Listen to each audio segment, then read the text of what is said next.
No bullshit.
Lord have mercy, I'm about to bust.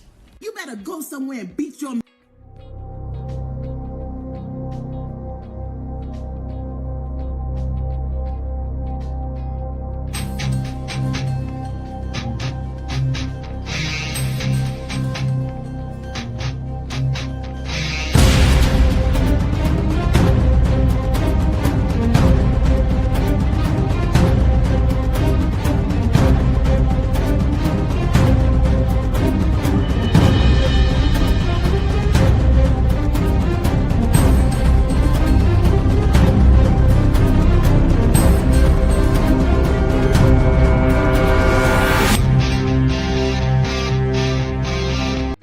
What they say, see a broad to get that booty act, leg her down or smack. I'm sorry, I don't understand. Cause they say it can't hang. Oh, stewardess, I speak jive. Oh.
Yo.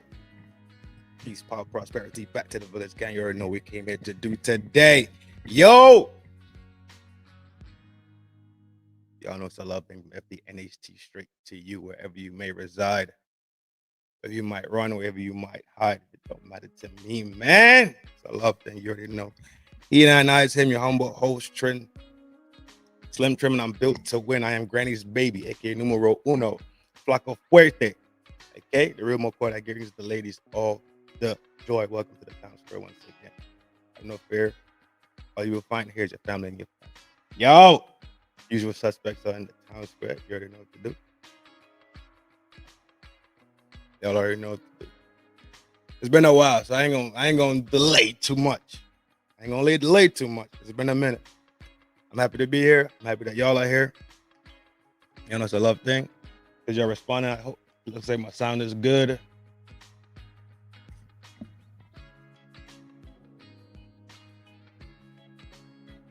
Got my tea. We rolling. First video tonight gonna be a Kendra joint. I had preloaded already, so we're gonna slide on Kendra real quick. Y'all already know how to do it. There go Legs. What up? Don't know how he does it.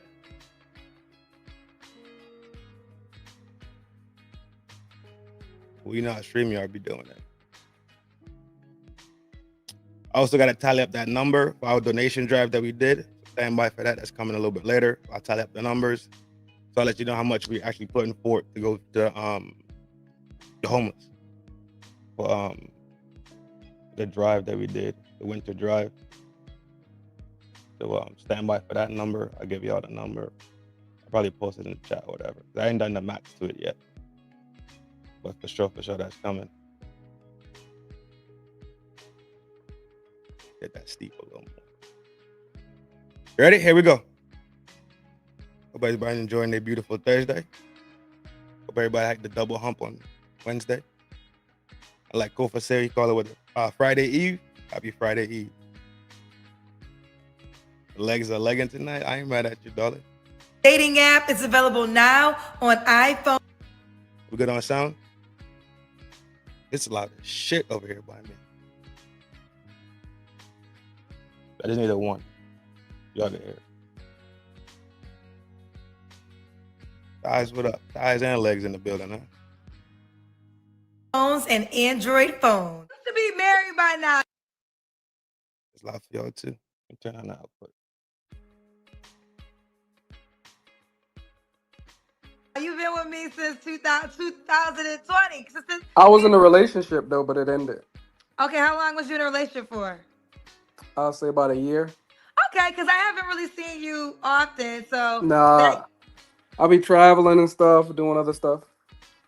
Well, listen, it's good to see your face. I'm not happy you're single, but It's all good. Are you done healing? Yeah, I'm good. Okay, you're good. You looking for someone? You ready to do it? Yeah. I don't get this healing aspect thing. Like men have to heal. They keep applying these feminine traits to men. Like we go through the same thing. Like we feel the same way about things. We don't. We don't experience things the same way. So why are you asking this grown man if he's done healing? That's a woman question. The next woman question is, what's your zodiac? It's like, stop bringing these feminine drawn things to men. That's one of the reasons why we have this conflict in between right now. In between us, this conflict of mating right now, simply because they want men to be men when they want them to be men, but then they want the man to be more feminine. They want to be more feminine. No, accept the man for what a man is. Respect the man for what a man is. But they always want to change some shit and bend some shit and make some shit lean in their direction. No. Just talk to a man like he's a man. What are you talking about healing about? Yeah, let's do it. Oh, do you want your video also featured on social media? Yeah, you could do it. That's cool. Okay. So I know Ty because he was on my Instagram show. Look how far we've come. Right? You doing big things. I'm proud of you. I'm happy for you. Thank you. I appreciate it. All right, let me see if I can find some love, child. All right, Ty. I think I remember some stuff, but I'm going to take it from the top. How old are you? I'm 41 now. 41. So I knew you when you was 30. Yo, low key, don't that mean you suck at this? Well, no, not really. She's not really the connection person. She just kind of like puts them out there, and other people draw the connection or hit them up. Yeah, so what are you saying? You trying to find it? That was weird. Did I miss How old are you? I'm 41. All right, Ty. I think I remember some stuff, but I'm going to take it from the top. How old are you? Big things. I'm proud of you. I'm happy for you. Thank you. I appreciate it. All right, let me see if I can find some love, child. All right, Ty. Yeah, you're not involved in the process after the people come on the show. I think I remember some stuff, but I'm going to take it from the top. How old are you? I'm 41 now. 41. So I knew you when you was 36? Yeah, that was like the beginning of like the pandemic, right? Yeah, like, we started, because you was here when I started the show. I remember. Yep. Yeah, okay, Yep. Wow. I remember you have kids. How many I have kids? 2 boys. They're 16 and 9. Both by the same woman? Nah. 2 women. Okay. Yeah. What do you do for a living, Ty? Electrical engineer. Okay, electrical engineering. Where you calling us from? New Jersey. Jersey gang? Shout out to the dirty Jersey gang. New Jersey. Okay. So we got Ty 41. And what's your zodiac sign? Shout out to everybody in the chat. Hey, yo, Messi, what up? Generals in the building. I see y'all. I'm a Cancer. Cancer. So we got Ty, 41, Cancer in New Jersey. Electrical engineer, dad of 2 boys by 2 women. Have you ever been married? Engaged, never married though. Okay. Engagement king. we got an engagement king. Okay, engaged. All right. Why'd you and your last boo break up? I think there was a lot of bad. The communication should have been better. Okay. Okay. Well, y'all couldn't communicate that we need to communicate better? The communication should have been better. Somebody keep calling me. Okay. Ooh, they probably watch me on the app. They say, you mind, get off that show, because I'm about to take you. All right, here we go. So, Ty, Cancer, 41, New Jersey, electrical engineer, dad of 2 boys by 2 women, never married. speed this up. What kind of woman you looking for, Ty? I want a woman that's respectful. She's healed. She loves herself. You know, somebody to have fun with. Somebody that's willing to take vacations. I like to take a lot of vacations. Okay. Okay. You don't have to answer. No, okay, I got there already. What's your deal breakers? Deal breakers are cigarette smokers and like disrespectful women. I can't do cigarettes. No. No cigarette smokers. Yeah. Okay. Should she look a certain way? I usually date fit women, so I would say like size 2 to 8. Woo! Size 2 to 8? Yeah. So she's a size 10, you can't date her? Yeah, I'll date her. You know, she's in shape. A size 12? I don't know. I would have to see. How you gonna know what size she is? I think you could tell, you know. But you don't know women's sizes, do you? Don't judge me. I used to work, when I was in college, I worked at the Gap. Oh, okay. So maybe you do know women's sizes. Yeah. You worked in retail. Because I'm like, how you gonna know she is size 14? Well, I'm not going to look at a woman and say, oh, she's a size 6. It's just, you know, if she look good, she look good. Okay. But usually you'll know if they like. You should have quick chat that quick chuck for the females. You see that quick defense? It's crazy how you could tell when somebody just has a misandrous spirit, right? And somebody has a misogynist spirit. You could tell. It's not just what they say. It's like this constant little tropes they have, like a constant thing that's just there. So it's always a fight. Like you see misandrous, they always fight for women, regardless of what women have done. Right? They always fight for women in the name of vagina Voltron and shit. Right? Because together they form vagina Voltron, but it's fucking fragile. We see it every day how fragile it really is. Bigger or whatever, or like real thick or whatever, but that's cool. But you ultimately you want your woman in shape. Yeah, definitely, because I like to work out too. Okay, all right. Now, child Ty. Should she make a certain amount of money? Nah, just don't be like broke and bad credit and all, like crazy credit. Don't I be make good broke. money. You what? Yeah. I said I make good money, so she don't. It's not like I need her money. Okay. What's the age range you want to date? I would say 28 to 40. Okay, 28 to 40. Could she have kids? Yeah, definitely. Do you want more kids? Only if I got married and she didn't have any children. So if you got with a woman who had kids and you got married, no more kids. But if she had no kids and you got married, you would have a kid. Yeah, if she didn't have any, definitely. Okay. Let's do the Kendra Cam. All right, I gotta. Oh, someone in the comments says size 16. Ooh, go ahead, ladies. Jump. I can't go all the way back there. Okay, bring the camera down a little bit. Ladies, say your sizes in the comments. I know you're not gonna say your sizes in the comment section, ladies. Somebody asked if my credit is good. My credit is real size good. 12, size 18, 16, 14, 9, 10. Oh, now all the comments. Now they all making comments. 16, 12, 8. Go ahead and shout out your size in the comments. 6, 8, 6, 8, 14, 16, 11, 12, 10. See, I see 2, 6, 8. That's good. 4. Someone said a 0. Oh, let's go to the girl that's a 0. There was a 0. Ain't a lot of 2s. He said, where my 2s? Okay, stop. How about this? Only 2s make a comment. Okay, we see a 2. Only 2s make. Oh, so we got 0, 0. Only be between a 0, 0 and a 2. Let's see how many comments we get. No, I don't think I was a 2 as a toddler.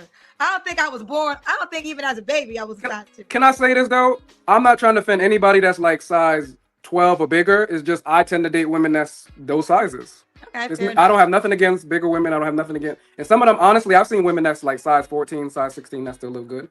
But I just tend to date women that's like size 2 to 8, sometimes 10.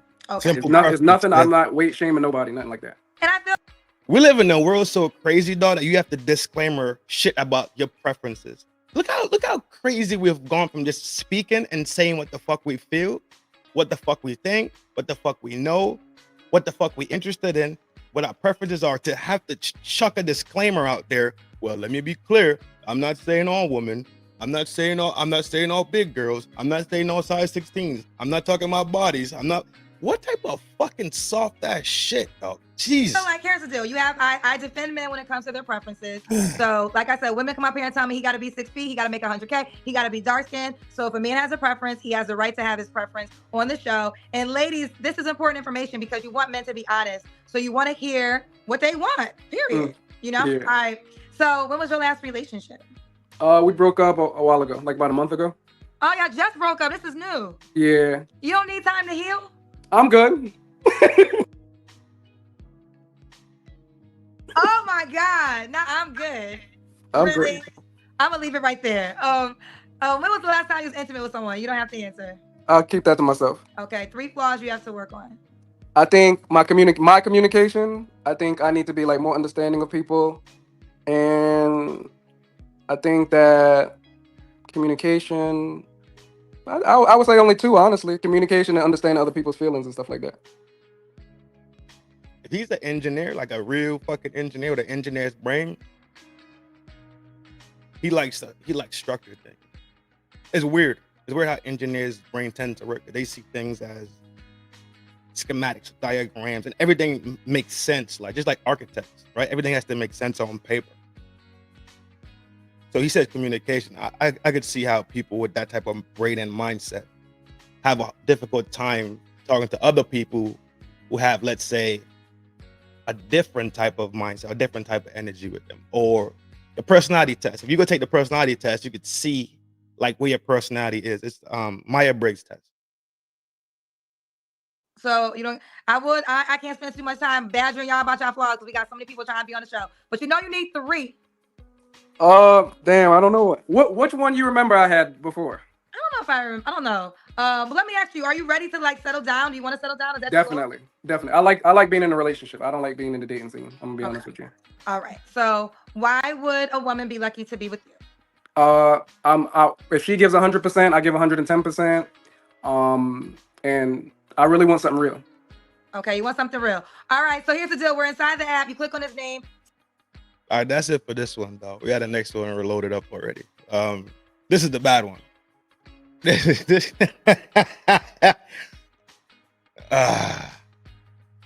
is the bad one.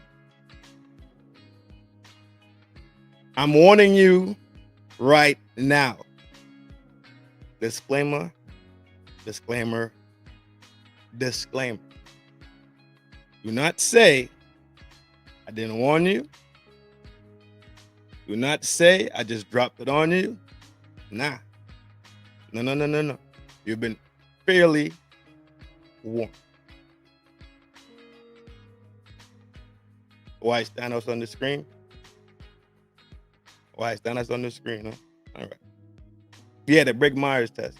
Yeah, that's the one. I took it 3 times. You're taking the Briggs-Myers test a couple of times during college. Yeah, I've taken it 3 times. So, same result every time. Kind of trippy, but yeah. All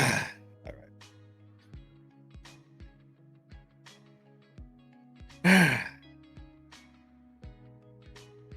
That's why Thanos was on the motherfucking screen. When I first saw this video, I swear it down, the first thing that came to my mind was Thanos.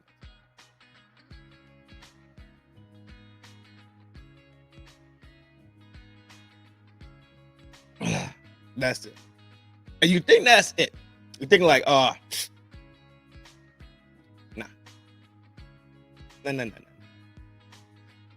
No. I said, hell no.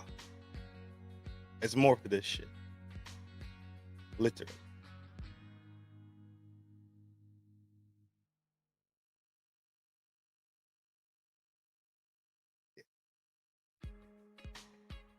I know what you mean. I know exactly what you mean.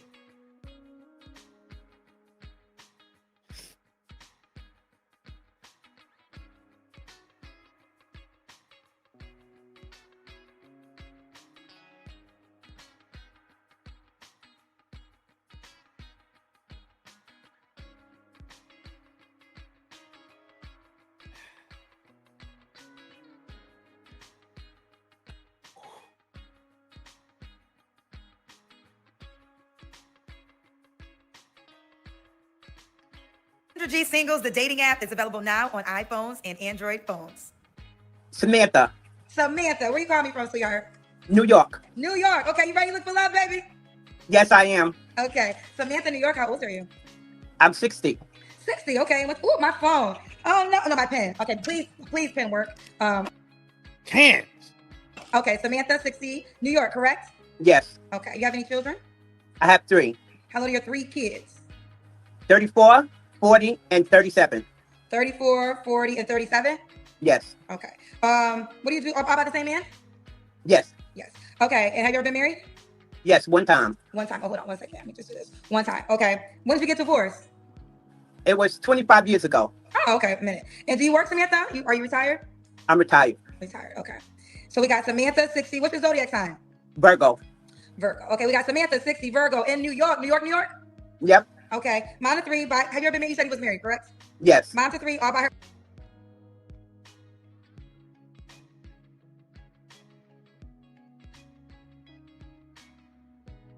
What's the point of the notepad then if you're going to ask the same questions over and over? You say you don't recall. What's the point of the notepad? Why don't you just have a preset notepad when I say kids, baby daddies, baby mamas, married, divorce? Why don't you just have a quick checklist to go down so you can do a quick recall? So I think that's probably going to be aggravating, asking people the same question over and over. But real. Your ex-husband? Your kids are by your ex-husband? Yes. Okay. Retired and fabulous 60. Do you want your video also on my social media pages or just keep it inside the app? It's up to you. I don't mind. Okay, well, let's do it then, Samantha. What kind of man you looking for, girl? Well, I'm looking for a man that's reliable, respectable, employed. Also, he has to have some type of spirituality about him. Basically, that's about it. Okay. What are your deal breakers? My deal breakers is alcoholics, drug users, and aggressive type of men. Okay, aggressive type of man. We out there running. I've been called all 3 of those things. Guess I'm done. Bummer. All right. Should he look a certain way? No, not really. Okay. Should he make a certain amount of money? Not really. Okay. Let's do the kids for Cam. If he's retired, why does he still have to work? Because you want a man that's working. So what if he's also retired? You don't want him? You want a man that's still working after retire? Samantha, let's see what you're working with, girl. All right, just give me a minute. You want the toilet, Samantha? Yes. Wait. You was sitting on the toilet, right? Not using Yeah, it. I was sitting on the toilet.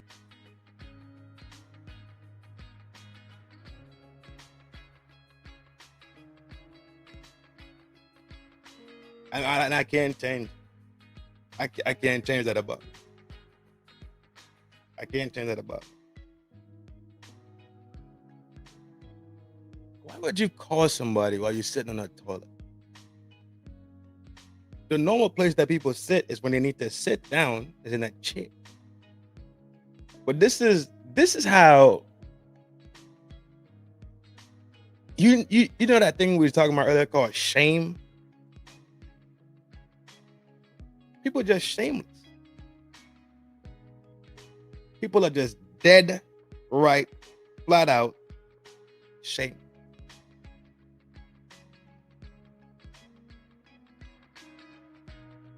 And Kendra thinks this is something. It's not. That's just not funny. There's nothing to smile about. Decorum and decency is shot. Like it doesn't exist no more, man. Everything, anytime, anyhow, anyway, any type, any creature, it all goes. There's no more.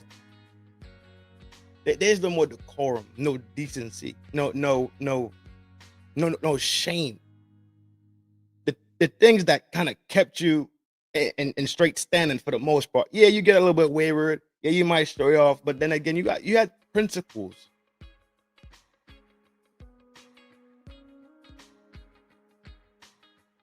But give me just a minute, okay? Y'all know y'all call me in all dynamics, baby. People would not believe them, but wouldn't believe the stories if I told them. They wouldn't believe them. If I told them, they wouldn't believe them. Okay, that's maybe the bar that you have set that you accept fuckery, right? Like, what if you never, like, what if when they called you on bullshit, you just told them politely, I don't do that over here, simply because you have to respect my show the same way I'm trying to respect you. Have a good night. Don't you think that would set a different bar, a different parameter, right? It would set the tone for how people come to the show and be respectful. I'm just thinking out loud. I didn't ask you at the beginning where y'all were watching from, cousins. All right, Samantha. Okay. Now, Samantha, I'm gonna take your word for it. You wasn't using the bathroom, right? Well, yeah, in a way.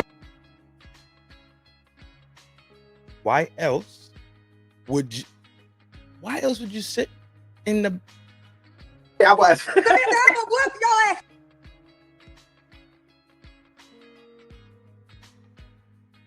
So she was using it. Literally, why you wipe your ass? I'm gonna whoop your ass. Why you gonna call me while you was on the toilet to me? You are the first in history in the 5 years of me hosting this. Samantha, put the phone on, go wash your hands. Go. I didn't hear no water running. Go wash your hands, then we gonna do the Kendra can. They think this shit is fucking cool. They really think that this is cool. This is hip. This is okay. It's funny. It's hip. Is what the new kids are doing. This is madness. This right here is madness. And you condone. Kendra, you are just as guilty, just as wrong, just as fucked off as she is. She did it, and you just sitting there rocking with it, laughing and giggling. That's what cousin, like, good job. Okay, okay. Samantha, okay, girl, you see me? We gotta see your legs, Samantha. Let's see these legs. Okay. We're gonna let the Kendra Kim. Yeah, this is it. We're gonna deal with this. We good. All right, Samantha. Samantha, when was your last relationship, girl? It was over 3 years ago. 3 years ago. You don't have to answer, but I'm gonna ask. When's the last time you was intimate with someone? Over 3 years ago. Okay. Are you waiting for your next relationship? It's a possibility. Or a marriage? Or no? Yes, both. Okay. But would you have sex without marriage, or is marriage the requirement? Well, to be honest with you, I'd rather be married than to go and just randomly have sex with somebody. That's not my preference. So you got divorced 25 years ago. Have you been married once or twice? Once. So you got divorced 25 years ago. So what was that, 45? 25 years ago. So that's 35? Oh yeah, that's 35. So you got divorced at 35? No, 25 years ago. So y'all help me with the math, child. Okay, she's 60, so 10 is 50. Oh, you're 35 years ago. Oh, yeah. Sorry. When you were 35, that's where I'm messing you up. When you were 35. No, actually, I was 45. When you got divorced? Yeah. Then that was 15 years ago. Yes. So it wasn't 25 years ago. Technically, it was 25 years ago, but as far as the time that you're talking about, it was 45 years ago. Well, 45. How about this? How old were you when you got divorced? I was 45 years old. Okay, so you got divorced 15 years ago. Maybe did you get separated when you were 35? Yeah, we did get separated. Okay, let me just say this. When I got married, 5 weeks after we got married.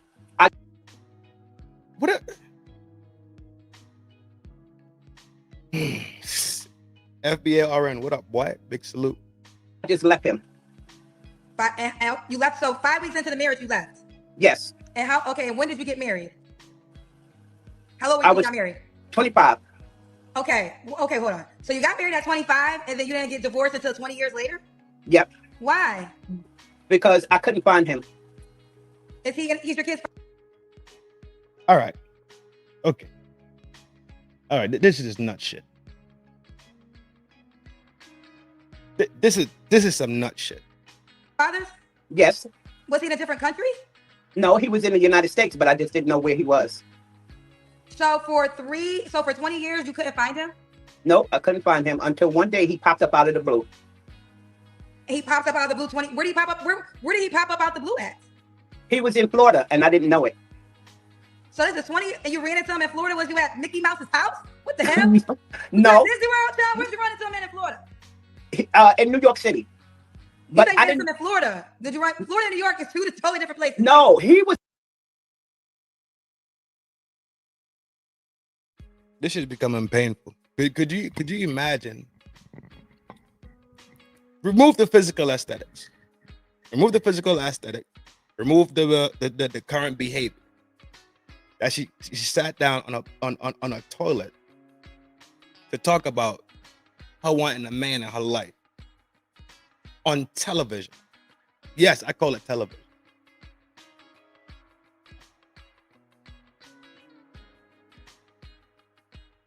Live television. Forget all of it. Forget all of it. Forget all of it. Forget all of it. Forget all of it. She can't keep a story linear.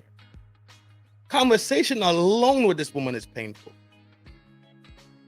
At 60 years old, you should just be chilling. At 60 years, I'm not here to tell nobody how to live their life. But at 60 years old, why is her behavior the behavior? Why is her actions the actions of a 25-year-old? You can't keep a story. It's simple fucking questions. I was in Florida. I was still in New York. So you said you ran into him. Where did you run into him at? In New York City. So so where was you at? Like, you just happened to be walking down the street. I want the details. Like, how do you run into your husband 20 years later in New York City? I was walking down the street, just randomly walking down the street, and that's when I seen him. I don't know too much about this, but I thought you can enforce a divorce if the person can't be found after so much time. No, I waited because at that time I didn't know that I could do it myself, so I just waited. And when I waited, years? But you waited 20 years? On your phone? Did somebody call you?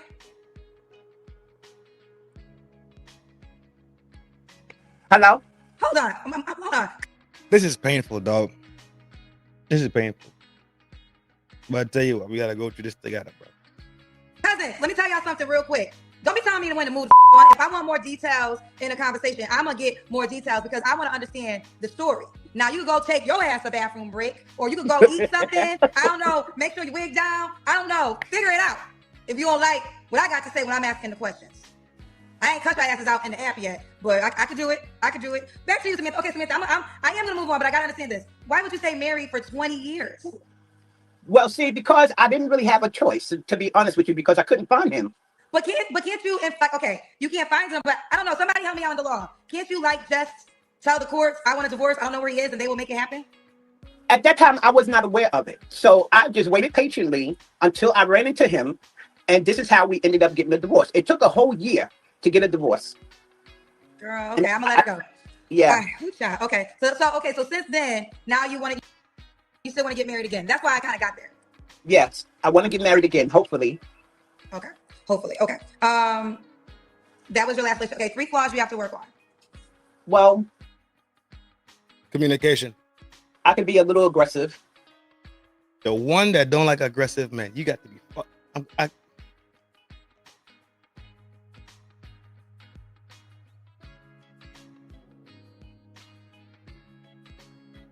Exactly, Curly. We know. Curly, we know. I could be a little anal. And a little what? Yes, I want to get married again, hopefully. Okay, hopefully. Okay. That was your last list. Okay, 3 flaws you have to work on. Well, I could be a little aggressive. I could be a little anal. I know she. And a lot of times I could be a little impulsive at times. At 60-something years, you impulsive? Okay. When does at what age does any of this stop, or does it stop? At 60, you're still talking about men and what you want from men to bring to the table. You don't want an aggressive man, but your flaw is you're aggressive.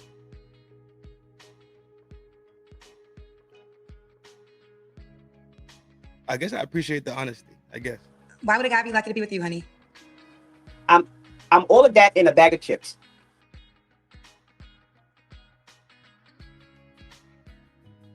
That's the old person fucking version of I'm a vibe. That is the old person version of I am a vibe. What the fuck is really, what is, oh my God.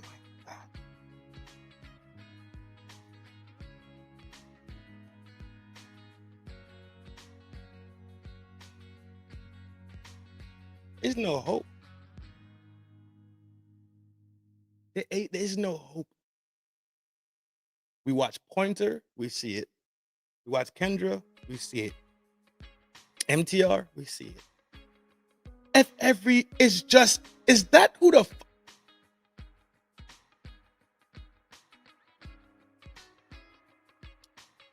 when women sit their fucking asses down on these shows and want to kick men's back in and want to talk about the pool got fucking urine in it, right?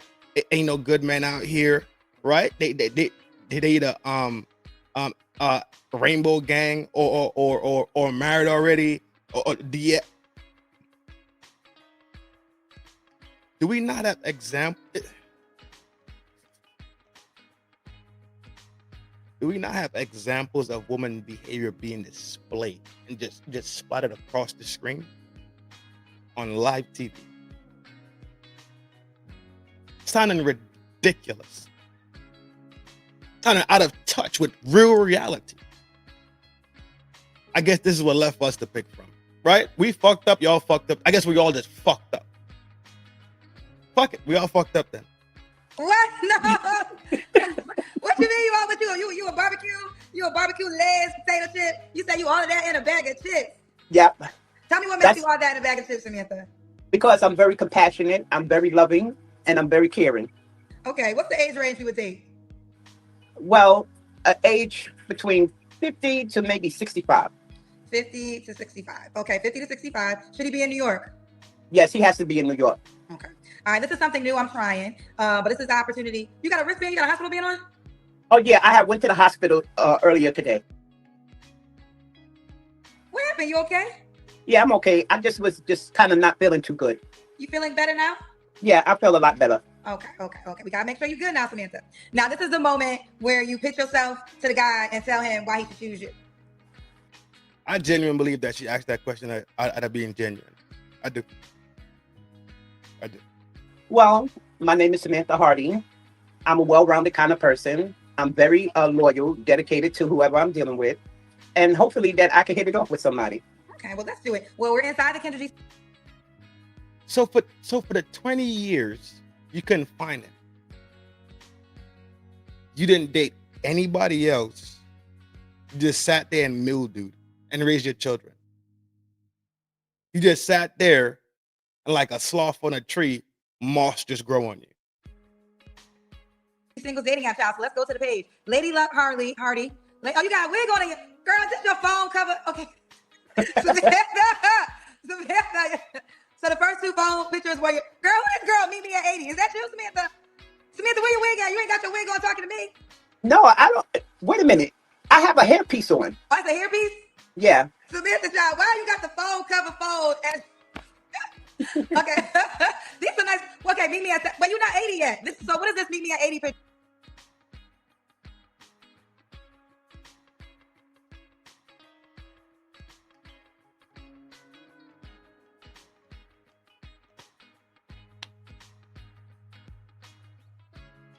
She doctored up them photos though, huh? She didn't want to show up to the scene looking like who she really looked like. Okay. You 60 years old and you know how to catfish.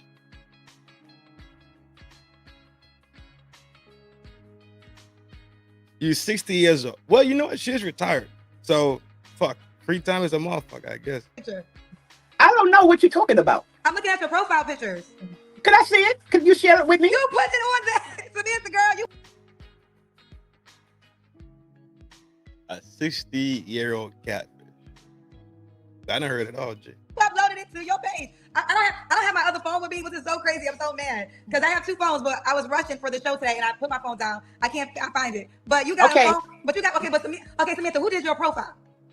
I did my profile. Okay, so I'm looking at the picture.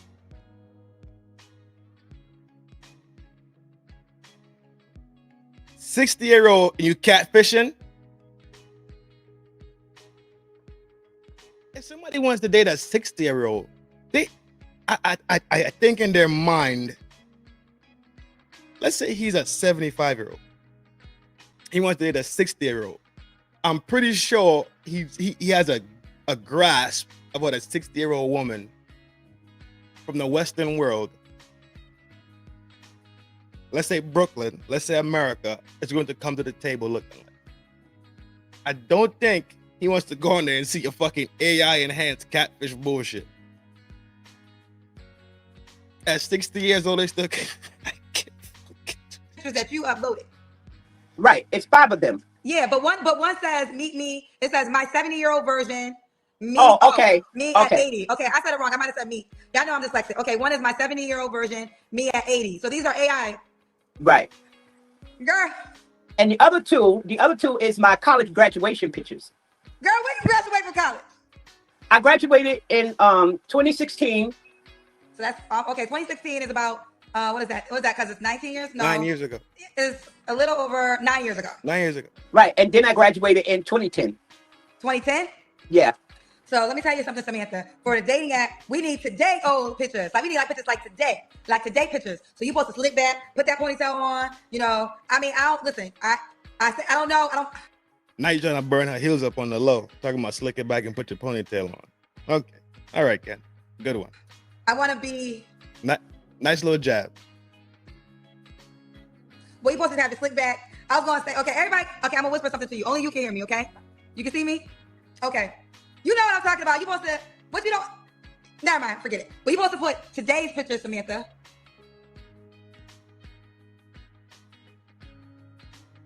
So you supposed to slick back, put that ponytail on, you know. I mean, I don't, listen, I don't know. I want to be, well,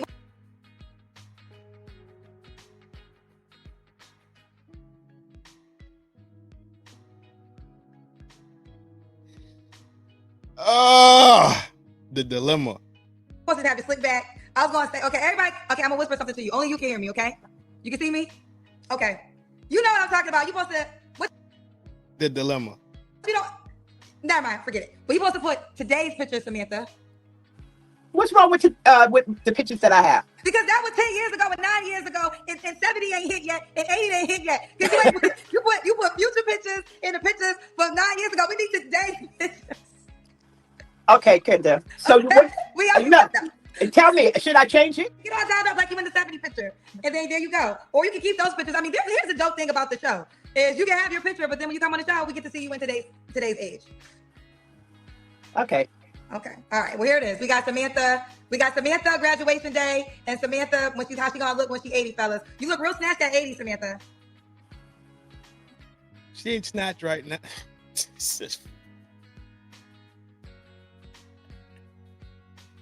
There is no change, bro. From 18 to 60. From 18 to 60, ain't no change, bro. Ain't no change. It's a Western woman thing, bro. Gotta be. Where Thanos could indicate catfish you. We living this in real times, dog. Fuck what you heard. Fuck what you heard. Fuck what they told you. If Thanos could pull up on you and catfish you, we in some dire times. We in dire straits, you hear me? Jeez Louise. I got 1, 2, 3 Kendra videos. I say, you know what? Let's do one more Kendra vid, and we're going to the main topic tonight. Spooky times. Because this is some spooky shit. This is madness. This is fucking madness. Well, I guess shout out to Samantha. Hope you found what you're looking for at the end of the day, to be honest. You know how they say, what's it say? Every pot got its lid, right? They say every pot has its lid. That's what they say. I don't know if they say the same thing in the US. Every pot got its lid, right? So, is there somebody for everybody? Let's stop and think for 2 seconds. Do y'all really believe that there's somebody out there for everybody. I don't think so. I don't think so. I think that leans towards the fantasy. I think that leans towards the princess story instead of because it's more a pragmatic thing. It's more of a deal thing, right? It's more of it's really more like a business transaction, to be honest. I don't think so. You're not jacking it either? Yeah, I ain't jacking. I can't. My senses saying no. My senses are screaming no, man. Let's do one more Kendra joint, then we'll talk about something else, and then we probably close out with some Kendra joints. I also gotta talk about Charlie Kirk. I'm trying to figure out where I'm insert that segment, right? But let's burn another Kendra vid. Shout out to Thanos. But no, in the reality though, y'all know I'm not mean-spirited and I'm not a cold-blooded person. I hope that she finds what works for her and they could simpatico, right? And what's what they saying? Sleepers in Seattle, MFPO, made for each other. I hope so. As much as I joke, much as I'm an asshole, right? As much as I kick people back in when it's necessary, I still live a life of compassion, right? So at the end of the day, I hope she finds what. Just like there's probably a guy that saw Thanos and was like, hell yeah, right? Hopefully she's MFPO, yeah. I hope she find somebody. It might be though, because in reality, stranger shit has happened. Let's be real. Wilder, stranger, shit that makes no fucking sense has happened. So I'm being serious. What? I'm being serious, dog. Crazy shit has happened. So fuck. I'm trying to be serious. You trying to be a jerk. I'm gonna go get on there. Get on where? The show? You gonna get on the... I don't know that. You know what? I don't know that. And let me tell you the fuck why. Your black ass. You want to talk shit? Check this out. Remember we watched that vid where that lady had on the big drink. She had on like the I don't even know what the fuck to call that shit. It's like a low cut, no bra on, but you can see her legs. And she said she had just got done getting popped or some crazy shit. Come on, dog. Come on. We done seen crazier shit than that. Nah. We done seen crazier shit. I can't remember where we saw it at. It had to be by you. I don't remember. I don't think I played that video. I don't think it was TC either. You remember what I'm talking about? Thank you. She said she just got done getting popped or just left a relationship or something crazy. Something crazy was going on with what you gonna say then? I'm going there and I'm not. You gotta make a profile first though. You gotta make a profile first, you hear me? Oh, what's your name? I gotta see your face. What's your name, honey? Oh, you're here. Them trees in the back. Sky that color. That's the east. All right, give me some light. Give me some light. Yes, ma'am. Yes, ma'am. I'm going to the dining room. Okay. What's your name while you're walking to the dining room? Kendra G Singles, the dating app, is available now on iPhones and Android phones. I like to look at the sky behind people. People trying to look at the pictures on your wall and the color of your ceilings and your ceiling fan and your window blinds and shit. I like looking at the sky. Put the light in your face, baby. There we go. Okay. Ethel, where you calling me from, Ethel girl? I am originally from Chicago, but my name is Ethel. She old. It's not a young fucking kitty cat. Ain't no young trio 4 running around talking about my name Ethel. She's old. That is an old name. Yeah, she old. I don't got a problem with old people. I think they need to go back and take driving tests though to make sure they could actually get down the fucking road properly. But other than that, I got no problem. But I reside in Las Vegas right now. Las Vegas, but you're from Chicago. How old are you? I am 63.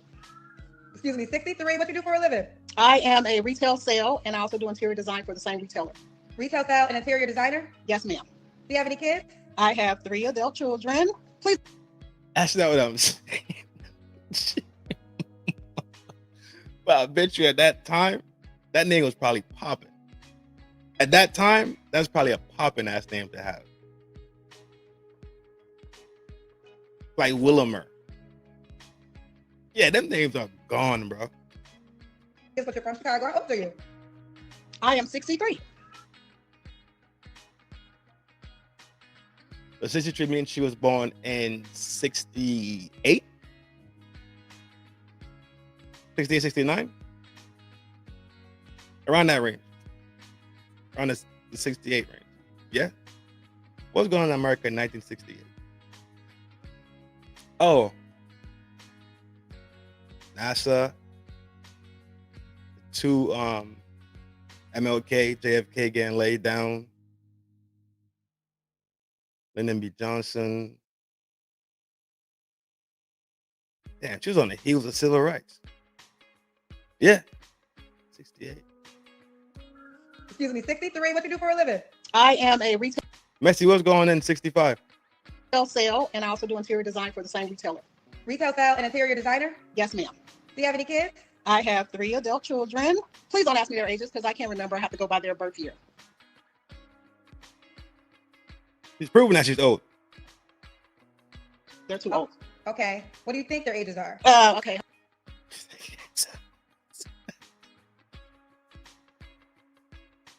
Hold on. One was born in 81, so he's 43.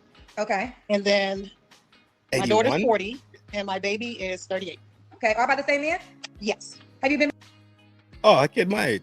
married? Yes. When did you get divorced? 1996. Okay, 1996. Okay. I don't know why that made me think of TLC for some reason. What? 1996. Right. I think TLC ain't too proud to beg. Hey, Baby, hey, baby, baby. You taking me back? You taking me back? I got so much love. 1996. Oh no. I graduated high school in 1997. So I was a 1997? Damn.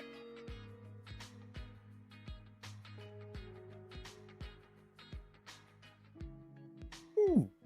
Kendra 40 something for real.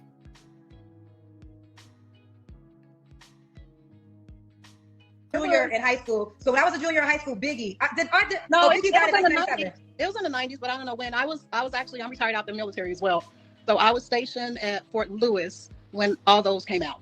Yeah, I think 96 was the year Biggie. No, Biggie died in 97. Okay, but shout out to Big Papa. All right, let's keep focused. All right, we got SO.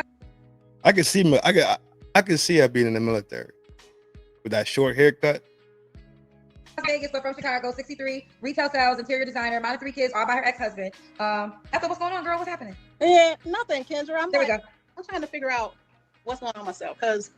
Oh no, I meant for the phone. I'm about to get into it. Oh, because the phone was moving. Let me ask you the questions. Okay, well this time. She came here for some therapy. What you gotta figure out for yourself, Ethel? Trying to get it set up because I saw it said Kendra G live. I pushed live and then I pushed send request and bam. I didn't even get a chance to come in the house. I was outside with the dog. He had to go to the bathroom. So okay, we gotta get the phone. And now the phone is sliding. Okay, hold on. Okay, all right. She don't look bad for 63. Let's be real. She's 63. She don't look 63 to be honest. So. All right, I got you. So what kind of man you looking for, Ethel? You know what? I watch her show and everyone has different answers. And really, honestly, Kendra, I don't know. At this point, you can't answer that question. Let's start with what don't you want? So what kind of man don't you want? Well, I don't like men who are controlling. One, I don't like men that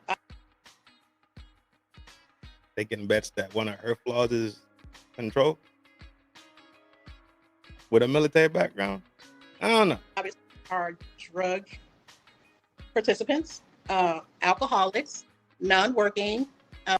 She had the same shit like the other lady, except for what? Oh, aggressive. They basically got the same thing. No drogas. Insensitive, not affectionate, not thoughtful, not caring, and just not a loving person. Yep, that's me. I'm out the door, fellas. Your show, and everyone had different answers. And really, honestly, Kendra, I don't know. At this point, you can't answer that question. Let's start with what don't you want? So what kind of man don't you want? Well, I don't like men who are controlling. One, I don't like. They get the script at age 55. They just, all right, this is the script. Got it. Men that obviously are drug participants, alcoholics, non-working, insensitive, not. So even when you retire, they still want you to fucking work? What type of fucking shit is that? That doesn't make sense to me. If you're retired, you're retired. Affection, not thoughtful, not caring, and just not a loving person. Okay. So those are things That's the baggage. he doesn't want. Should he look a certain way? He should look appealing to me. A lot of people want the 6, and that trips me 666 because that's Satan. So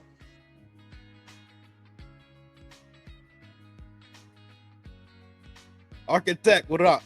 yeah, think about 6 feet, six figures, 6 whatever. I'm like, you know. But I would say, I forgot what your question was. She had a lot of baggage. He look a certain way? Yes. Appealing to me. That's okay. All right. What about money? Should he make a certain amount of money?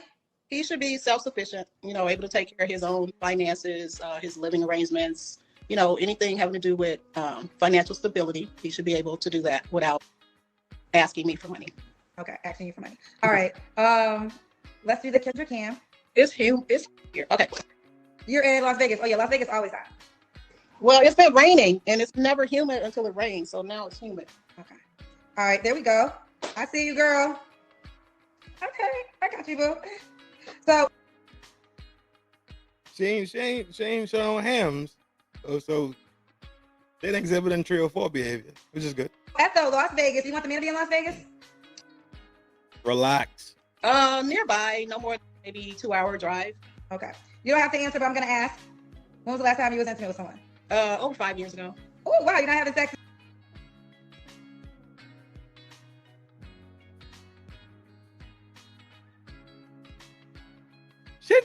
Shit. At a certain age, shouldn't you just be okay?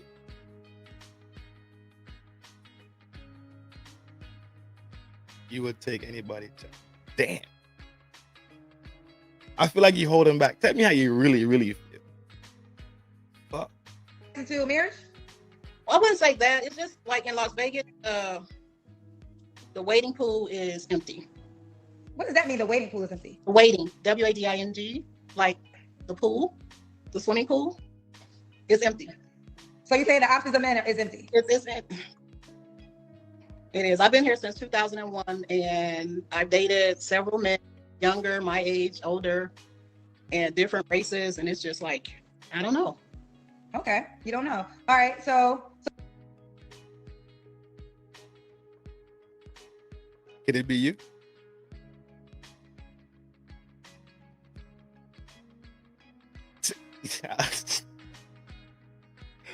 Yo, you's a fucking menace, yo.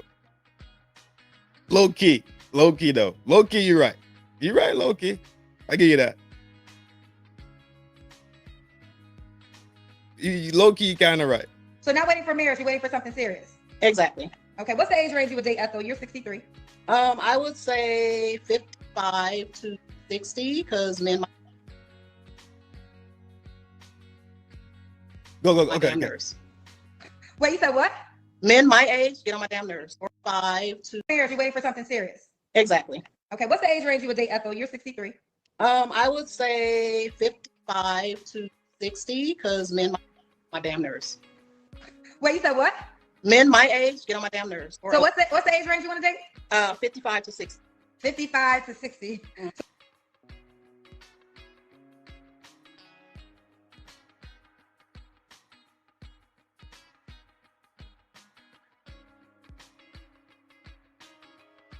I'm only 38. But I don't see me being 55 and having a personality change that makes me a different person at 63 that I am at 55. Let's even say 45. At 45, I'm pretty sure I'm just be set as who I'm gonna be. So if dudes your age get on your nerves, you gotta reach back to the 40s and the 30s, to be honest. Because they always, that don't make sense. I don't see it. I don't see it. So even if you're 55, you think when they turn 63, they're gonna have a whole different personality and attitude? She wouldn't talk to me and Reap. Dog, she good where she at for sure. But she definitely got baggage. So men 63 and up get on your nerves. Yeah, because I went, all right, so I was in a casino, right? And a guy walks up to me, nice looking guy. And the first thing he says, he's like, oh, you look nice. And I'm like, thank you. And then he's just standing there, right? So then he goes, what kind of car do you drive? I'm like, excuse me? And he's like, well, I work for Toyota, so I want to give you my car and then I want to take you out. I was like, that's not how you approach somebody that you're interested in. And he was like, well, do you have a car? I said, okay, I get my car. So long story short, he called me and he was like, when are you off? I'm like, Friday. He called me on a Wednesday. He said, well, I'm going to pick you up on Thursday. What time do you get off? I'm like, can you ask what I like to do or where I want to go? Or do we going to go out to dinner? Now this motherfucker is big. You know what? Big Sire. Good to see you in the town square again, my G. Peace, power, prosperity. You already know. What the fuck is wrong with her? Or can we have a conversation? Can we get to know each other? Can I find out who you know? And he was just like so abrupt and like taking control of everything. And my daughter was like, oh, mommy, you're too picky and you want guys to be this way. And I said, no, I'm not settling. I'm not. I'm about to, hey, oh, all right. Okay. All right. You not settling. Okay. Somebody told you was the tip of the fucking spear. I'm trying to be cool, dog. I swear it. I've been chill all night. I've been calm all night.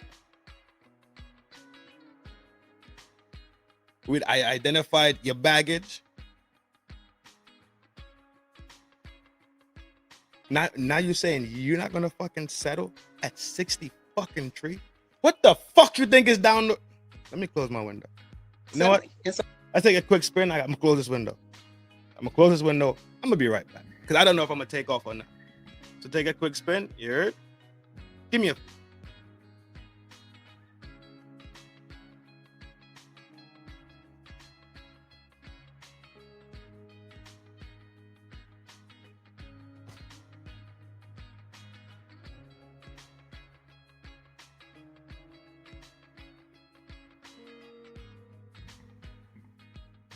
Lord have mercy upon my soul.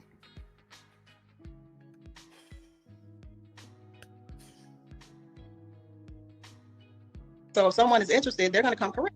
Like, oh, get to know each other. Can I find out who you can you? But he called me and he was like, when are you off? I'm like, Friday. He called me on a Wednesday. He said, well, I'm going to pick you up on Thursday. What time do you get off? I'm like, can you ask what I like to do or where?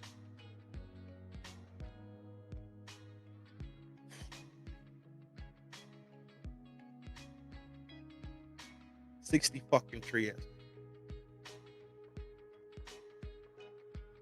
She must think that she got a long fucking rope ahead, the one where she could choose to be picky, but she want. You want. You've been given, and you turn around to say, okay, can you do it this way? If you don't get the fuck, this is insanity, dog.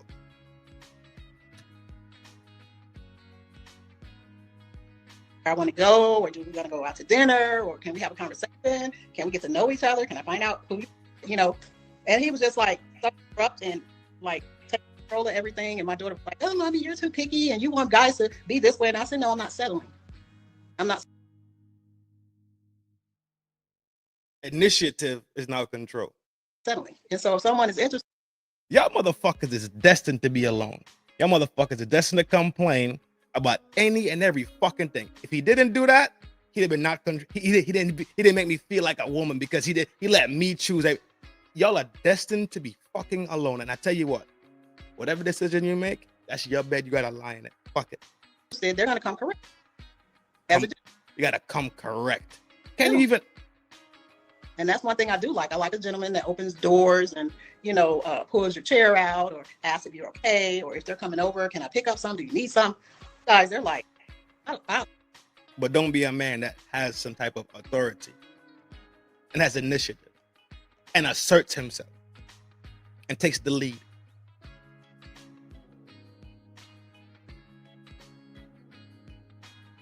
"63 years old and you still rolling your neck and closing your eyes at 60 fucking 3 years old. There is no fuck. I'm at the point right now where I'm just. It's a new day. I definitely would say that it's a new day. It's a new world. It's a what? It's a new world. It's not a new day. It's a new world. It's a new world. Okay, Ain't nothing could please her, bro. Ain't nothing could please her. Ain't no pleasing this one.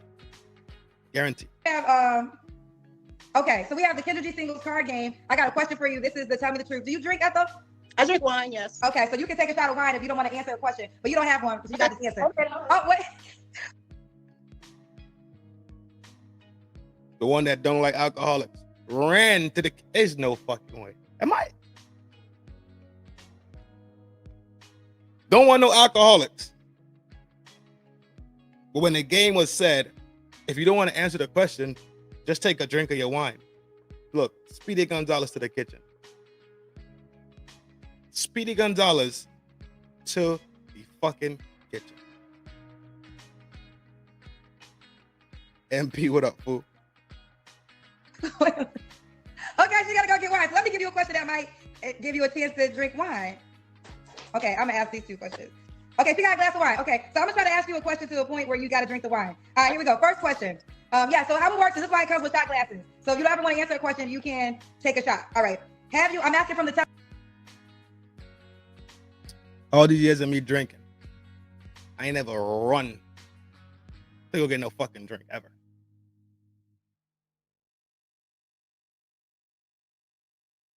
I ain't never run. Tell me the truth category. Okay. Have you ever called the police on someone you were dating? If so, what happened? And take a shot. Oh, you got okay. So look, this question, this is a funny question because it says if you have, you got to take a shot. So you called the police on somebody? Girl, who you called the police on that you was dating? Oh my God, this is a Kendra G singles card game question. That was fast. Okay, so you got to take a shot because it happened to you. So what happened? Who you called the police on that you was dating? So I have to. The question was dating. It was actually my husband. You called police on your husband? Yes, ma'am. What did he do? Okay, so where were we at? We were stationed in. Well, I was stationed in Washington at Fort Lewis. And he got into something with my son, but backing up, my husband was very he's a bully. He was very very mean-spirited, and very. I mean, he talked down, and But anywho, my son, we got into an argument because I was trying to stop him from disciplining my son or abusing him, not even disciplining. And so my neighbor heard what was going on, and she came over and she actually called the police. I didn't call the police. She actually called them.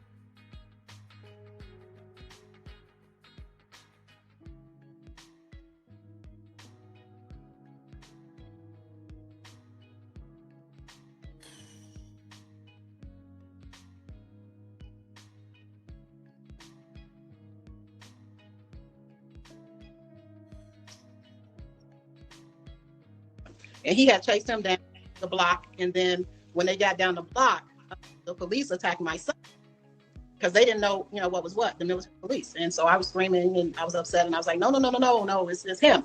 And so he got arrested. Was that when y'all got a divorce? We got a divorce in Washington, but it was about probably a year later. A year later. Yeah, I think the relationship is over once you got to get the police involved. I don't know how a relationship can survive police. And Spooky fucking time. Spooky. Ways. Like if women, if you gotta call the police on the guy, he probably pretty much done. And if he gotta call the police on you, your ass should be done. That's the ending of a relationship. You can't really come back from that. It was done way before that because when I got stationed in Washington, I was in Germany, and then the kids, I had left the kids with him because I only wanted to spend 2 years in Germany. But if you don't take your family, you can spend 2 years. If you take your family, you have to spend 3. So when I came home, and I got orders to transfer, he was dating someone. We were still married, and he was dating someone. So when I came home, wait, your husband was dating somebody? Yes. This was in Chicago. He was in Chicago, and he was dating someone when I was in Germany. Okay. So when I came home, I was like, well, I'm coming to get the kids, and I got orders to go to Washington, and I get in at such and such time. He's like, well, you can't stay there. And I was like, the heck, what? I was like, you don't lost your damn mind. I was like, all my shit is there. My kids are there. So what are you talking about? I said, I'm coming. I'm going to stay that night, and then we're going to leave. And he was like, no. So long story short, I woke up. I slept on the couch. I woke up at about 2 or 3 o'clock in the morning, because you know how you can feel somebody up or something going on. And I look and I see this girl walking around in this skimpy negligee going to the bathroom. Right? I'm sure the conversation was just that. I'm sure that's exactly how the conversation went. I'm sure that's exactly how the conversation, word for word, verbatim. That's it. 1 and 2. So then, wait, listen, were y'all separated or y'all was together? We were separated, but we were still married. But for him to disrespect me like that with my kids there, and he had a weapon in the house because he was a sheriff. So your husband had the woman he was dating in the...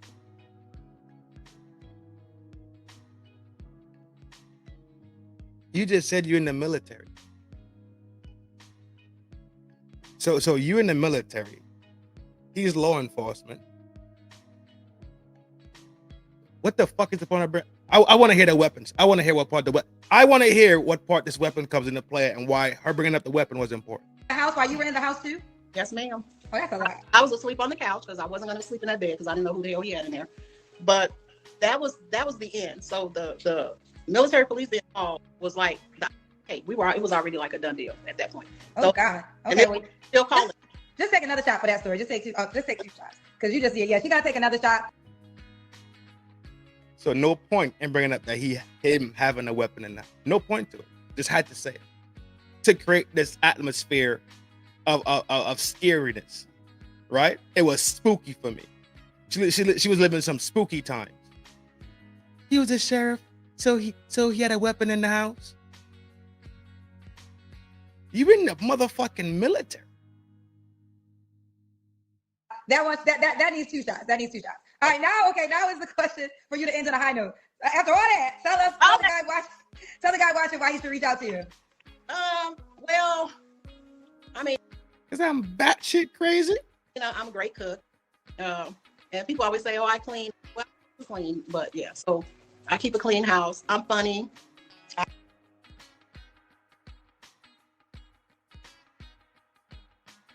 I don't know a man that wants to have a funny woman. Sorry. I don't know one of them. Not near one of my dogs have ever said, you know what? The next girl I get, she don't have to be funny.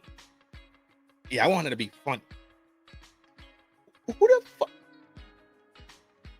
You are funny to your fucking female friends. Y'all have female humor. Y'all sit there and giggle and drink wine. I can dance still without breaking my... I'm not gonna sing, so don't ask me. And I'm a lot of fun though. I'm that person when family members together, they're always asking, where am I? They call me baby. That's what the family calls me. 63. Thinking about being the life of the party. Yeah, you all fucked up, lady. Because I have 13 brothers and sisters, and I was the 12th child. And they just started calling me lady. And so every time there's something going on, they're always waiting for me to come to bring the food. So. Okay. All right, so let's do it. SO in Las Vegas, 63. Retail sales, also interior designer, mom to 3, all by her ex-husband from Chicago, but in Vegas. And what's your zodiac sign? Capricorn. Are you on the Kendra G? Hot fucking man.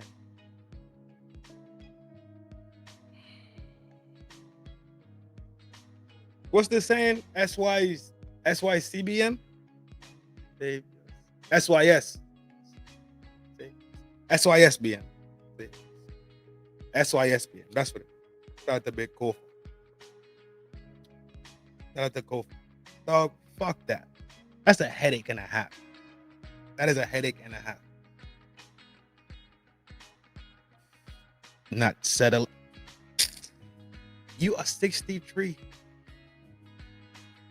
What the fuck are you trying to do? Go to raves? Life of the party? What the fuck is wrong with you? 63 years old. The other one was 60. Jesus. Boy, ain't no helping them, G. Ain't no helping them. Ain't no helping them, dog. Same way, men her age get on her nerves. She don't like them. She don't like their attitude. I'm telling you, a lot of men will probably feel the same way about you.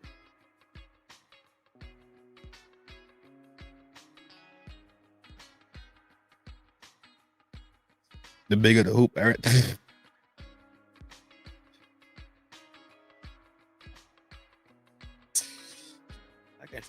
I gotta. Let me close that down. There's her face. Talking with her neck and all. How old is you? You too old for this.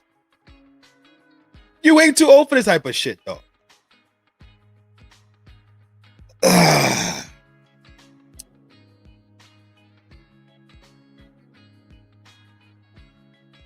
You look like a trucker. A teta trucker? Trucker teta? Can't stand you.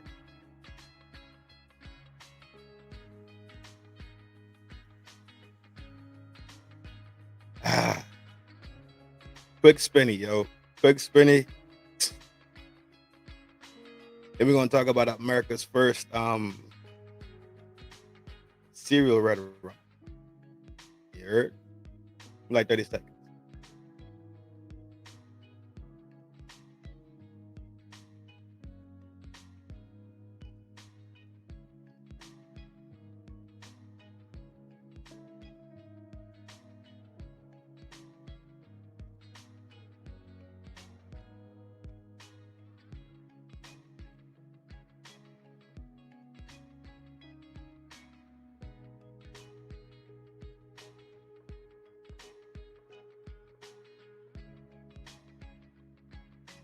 Hi, gang. I already know.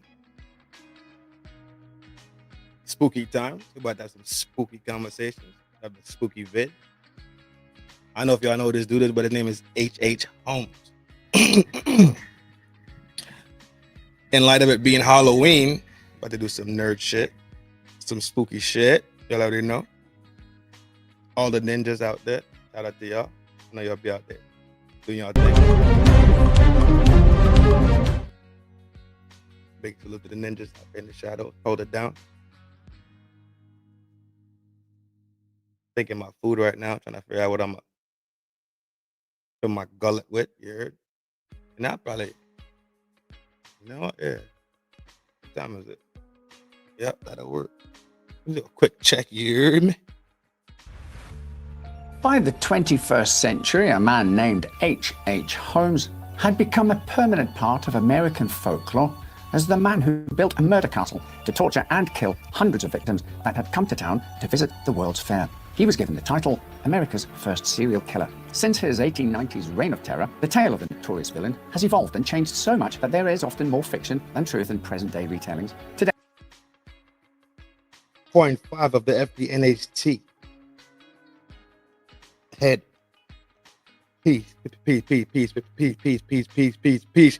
Yo! Roddy, what up, boy?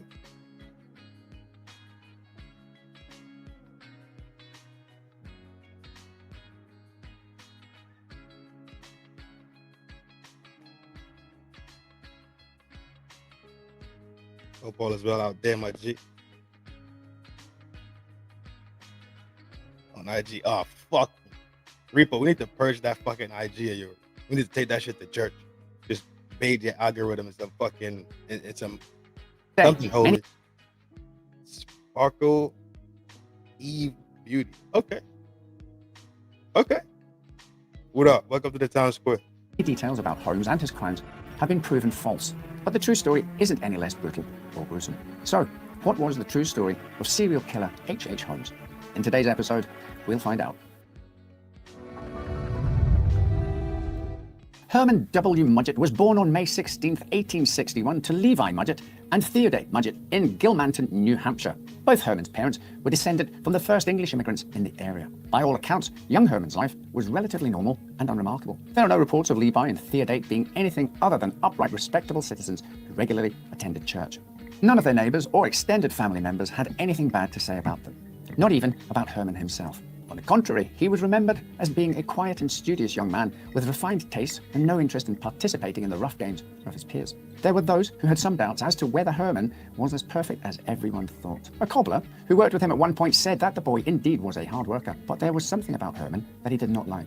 Some of it had to do with Herman's love for money. One time, the young man stole 43 cents from the cobbler's vest pocket, and another time, he tried to get paid twice for the same work. His fondness for money did not go unnoticed by other locals. Move. Tried in with the jack move, dog. Either, and it would not disappear as he grew. I'll be the first serial Red Rama also be a scammer, G. Look at that. I told you they always start small.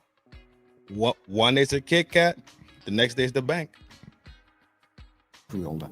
One neighbor also noted that Herman was a bit of a loner, saying he always seemed to be by himself. I know that instead of playing with the other boys, he would wander off alone on long walks. He never was much of a favorite with other boys, and they did not understand him. He seemed to be very secretive. By the age of 16, Herman had graduated from Phillips Exeter Academy and was now working odd jobs alongside teaching in Gilmanton and later in nearby Alton. Around this time, he met a woman named Clara Lovering. There are differing details about how the two became a couple, but it's thought the pair were married on July 4th, 1878.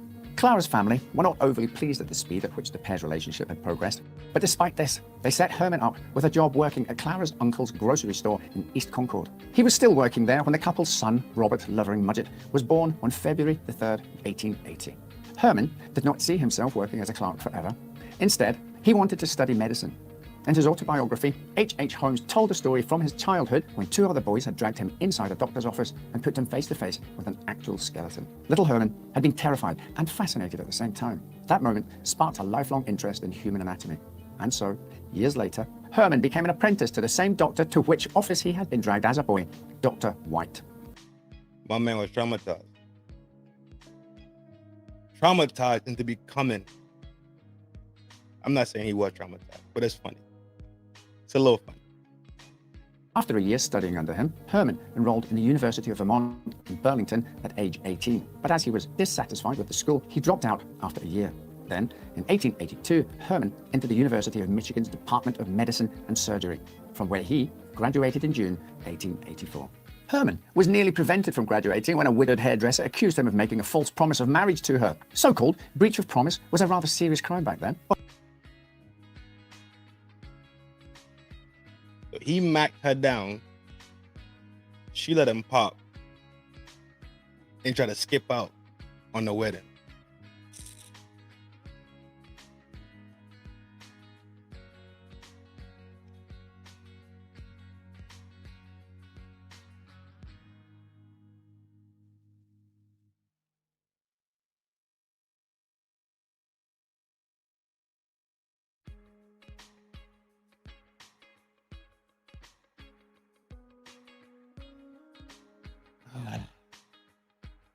I don't care.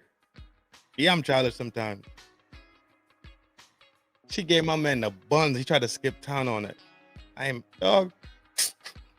But it was not until after his graduation that Herman told his professor that the accusations were indeed true. In addition, it had been during his time in school when Herman and his friends first came up with the idea of faking someone's death and using a substitute body to defraud an insurance company. This idea would live and grow in Herman's mind for years to come. After his graduation, Herman was left alone as Clara, with their child, moved away. According to reports, the marriage had been abusive, but as Clara never received divorce papers, the two technically stayed married. Why was she beating him? Why was she beating him? That's wild. Smooth with it, dog. Spooky shit. Mine was spooky with it. Mine was giving out spooky pipe. Until the very end. In 1885, Herman moved to Chicago and adopted the moniker H. Holmes. Soon, he began working in a pharmacy owned by Dr. Holton and his wife. Now, a common misconception is that the Holtons were an elderly couple or that Holmes killed them to get the store for himself. Neither is true. The couple were actually still living in the neighborhood when Holmes was eventually arrested, and according to records, at the time he bought the store from them, the Holtons were in their 20s. Nevertheless, soon after, Holmes also purchased an empty lot across from the drugstore at the northwest corner of South Wallace Avenue and West 63rd Street in Englewood. There, he began constructing a building that would become known as the Murder Hotel, or Murder Castle. At the time, the building was designed to have 2 floors. The first was to be for retail spaces and the second for residential apartments, one of which Holmes moved into with his second wife, Myrta Belknap. It would take another 5 years to... My man, nice with it, G. Tagging and bagging. Add the third floor, which allegedly would serve as a hotel in time for the upcoming World's Fair. However, this would never come to pass. While many descriptions of oddities of the building have been proven wrong, there undoubtedly were some strange features. For example, there was a hidden compartment between the first and second floors, and the stairs between floors could be accessed from a trapdoor located in one bathroom. These were later labelled as secret chamber and secret staircase. Nonetheless, the truth is, they were not really secret to anyone, at least to anyone who worked in the building, and many hidden rooms were most likely used to store stolen furniture and other goods. During this time in his castle, Holmes ran a variety of strange businesses and schemes. It seemed like every week he had a new business plan, but his favourite seemed to be buying goods on credit, selling them, and never paying the original bill. My man bought that action, dog. Scamming. That's wild to become a doctor and No, it's not, because they do the same shit today. Fuck. Another scheme he was fond of involved using people and then killing them. It is impossible to say when Holmes took his first victim. There were rumors of murders happening in his childhood, in college, and during his first years in Chicago. But there is little to nothing to prove any of these allegations. Notwithstanding, the murders that we know happened and can be connected to Holmes usually had a clear motive. Someone knew too much of his schemes. Am I tripping? Or is Englewood a part of Dalton? Englewood, Illinois. Isn't that part of Dalton?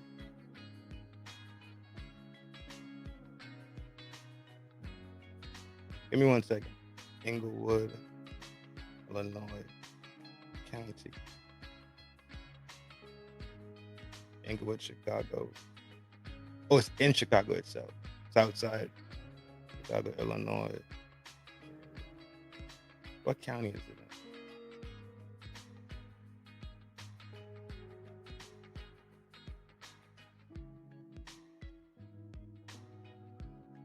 It's in Cook County. Okay, it's in Cook County. It's in Chicago. In Chicago. Shout out to the shot. Always getting in his way. It appears that H.H. Holmes did not kill simply for the bloodlust. Instead, it seems he... That's what I was asking. That's what I was asking if it was that was Big Tiff area. But apparently Englewood is in Chicago, not like a city on the outside of Chicago. It's Chicago, Cook County. Did what he felt necessary to continue his lifestyle. The first couple of years with his new wife, Myrta, seemed to have been going nicely. But by the time their daughter was born in 1889, Holmes was having an affair. He had hired a man named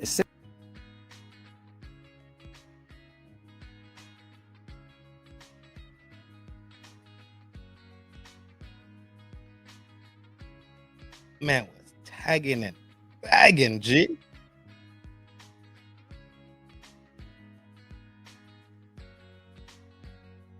Not that one. Where's my other button? The Riz one. Where's my Instagram Riz button?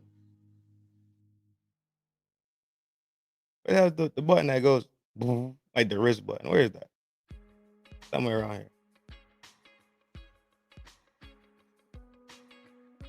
Alias K. Ned Connor to work in his building, and with him came his wife Julia and their young daughter Pearl. Ned and Julia soon divorced, with Julia staying in the castle. Holmes had set his eyes on her early on, and it wasn't long before he got what he wanted. Soon, Julia's name began to appear in connection with numerous schemes and frauds, in addition to his first wife's and Myrta's mother's name. Grow up. Grow up, okay? Then one day, Julia and her daughter Pearl disappeared without a trace. Holmes said they had gone to visit family, but nobody ever saw the two again. The next victim was a young secretary called Emmeline Sigrand, with her story being very similar to that of Julia. In 1892, Holmes had offered her double her current salary to work with him, and it wasn't long before their relationship became intimate. However, when autumn arrived, There were signs that Emmeline had changed her mind about Holmes. Nobody can say for sure, as by December, she had also disappeared. A few months later, Holmes began using his charm on another young lady, a wealthy orphan named Minnie Williams. There ain't no stopping him, G. He's a monster. He tagging and bagging constantly. She knew the handsome man with a bushy mustache as Howard Gordon. Soon enough, Minnie was working in the castle as Holmes' personal stenographer, and just a month later, they were presenting themselves as husband and wife, even though they were never actually married. Nevertheless, Minnie was soon part of her husband's schemes, unknowingly, of course. Amongst other things, she signed away several of her real estate holdings to Holmes. She even became the titular owner of a property in Wilmette, where Holmes was building a house for Myrta and Lucy, his real wife and daughter. By July 1893, both Minnie and her younger sister, Anna, had vanished from the face of the earth. Holmes left Chicago. My man's smooth with it, dog.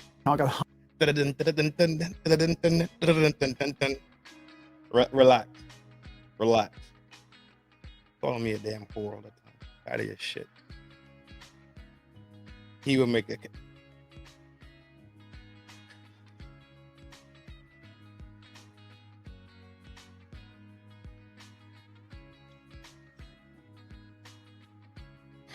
The fuck is wrong with you, yo? Hey, what the fuck? Half a year later, in January 1894, and met his fourth and final wife, Georgiana Yoke, in Denver while using the name Mr. H.M. Howard. Meanwhile, a man named Benjamin Pittersall had moved to St. Louis, Missouri with his family. Benjamin had worked for Holmes for many years and was very well aware of his numerous schemes. He had been Holmes' true partner in crime. So when he was then contacted by Holmes, who had a new plan in mind, Benjamin was immediately in. The pair planned to defraud an insurance company out of $10,000 by taking out a policy on Benjamin, then faking his death. Pittersall was to pose as an inventor who would be killed in an explosion. Holmes would then procure a suitable cadaver that would be burned beyond recognition in the resulting fire. Sounds simple enough, but this time, Holmes was playing his partner. In August 1894, Holmes... Yo, they was really running the racket, dog. Yo. Imagine you're not just a serial red rummer, dog. You're running schemes and scams the whole time. And bagging shit at it. How did he get time to sleep?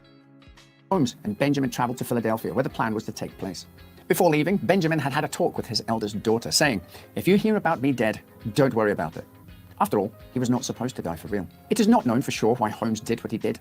Maybe he had become concerned that Benjamin could no longer be trusted, or simply couldn't be relied on to convincingly pull off the plot. Nevertheless, when Holmes met his former Confederate in Philadelphia, he first made sure Benjamin got extremely drunk before giving him a lethal dose of chloroform and setting his body on fire. Afterwards, Holmes did quite a terrible job trying to stage the death as an accident, but the Pennsylvania coroner bought it anyway, with Fidelity Mutual Insurance agreeing to issue a check for $7,200 to Carrie Pittersall. Holmes then informed Carrie that Benjamin owed him $5,000, which she quickly paid. Even though Holmes now had his money, there were two problems. First, the Pittersall family knew too much, and secondly, they still thought Benjamin was actually alive and hiding out in London. So he began feeding lies to Carrie, with her eventually entrusting 3 of her 5 children to Holmes' care. All 3 were murdered by Holmes, who would later admit that he had locked 2 of the Pittersall children in a trunk he had drilled a hole in. He then hooked it up to a gas line, asphyxiating the 2 girls before burying their bodies in the basement of a property he rented in Toronto. Investigators would later find that he had poisoned Howard, the 3rd Pittersall child, before dismembering his body and burning his remains. Holmes would most likely have wiped out the entire family given the chance, but unbeknownst to him, his time was running out. His murder spree finally came to an end when he was arrested on November 17, 1894 in Boston. He was initially charged for horse theft back in Texas. However, charges quickly escalated to insurance fraud, to which Holmes eventually confessed. When investigators then found the corpses... What did this man not do?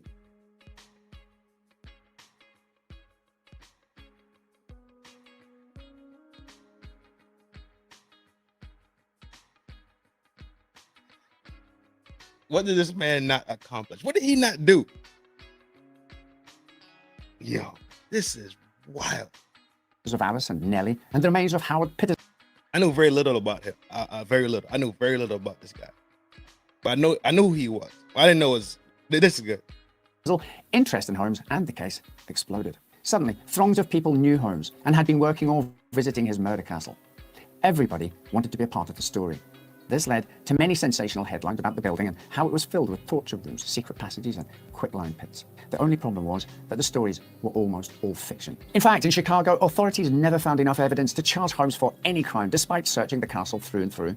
In the end, H.H. Holmes was charged with only one murder, that of Benjamin Pittersall, eventually being convicted and sentenced to death in 1895. While Holmes was waiting for his execution, he confessed to 27 murders. The truth of these confessions is questionable, as there are reports that a newspaper had paid Holmes $7,500 to confess, and that some of these he claimed to have murdered were still alive. He had been a liar and swindler for much of his life, and he didn't change now that the end was in sight.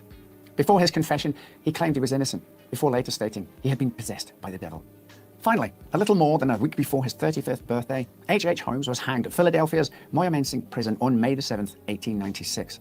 His neck failing to break when he dropped through the trapdoor, he was slowly strangled to death over a 20-minute period. In accordance with his last wishes, his coffin was encased in concrete so as to stop grave robbers and buried 10 feet deep. His killing spree was over, but he left behind an endless amount of unanswered questions. Where did Minnie and Anna Williams and Emmeline Cigrand go? Holmes never admitted to murdering them, nor had their bodies ever been found. However, he did say he accidentally killed Julia in a botched abortion before killing her daughter Pearl just to cover up his mess, like he had done to Benjamin Pittersall's children. Unfortunately, we will most likely never know the whole truth about what happened. One can understand the appeal of a tale about a notorious serial killer owning a murder castle with hidden torture chambers and hundreds of victims buried inside its walls. But the truth is, the real story of H.H. Holmes is far less sensational, but no less gruesome. As for what became of the so-called murder castle, well, it managed to survive an attempt to burn it to the ground in 1895, before being pulled down in 1938. And in one final twist, the stories and myths around Holmes had grown so strong that over 100 years later, in 2017, his body was exhumed after claims emerged that he had actually managed to escape execution. The belief being that the coffin was empty, or that the body within was someone else's.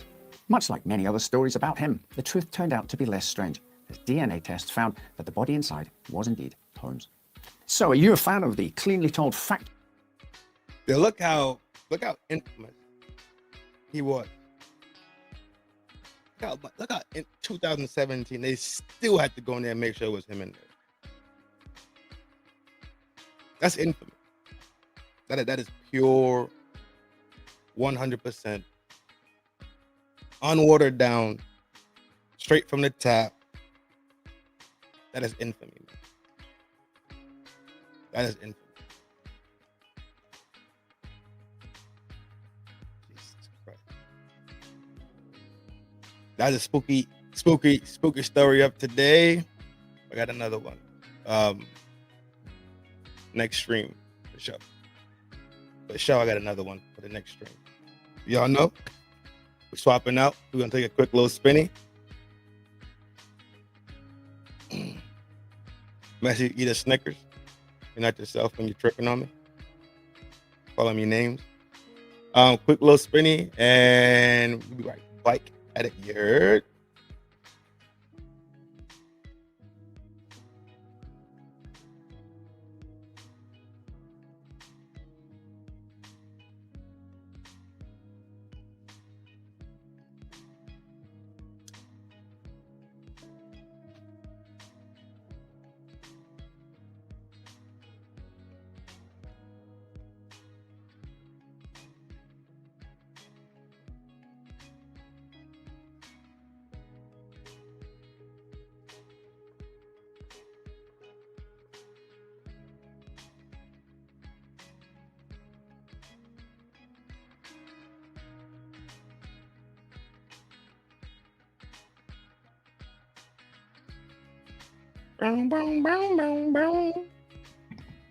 We got 2 more Kendra vids, and that'll be it for tonight, man.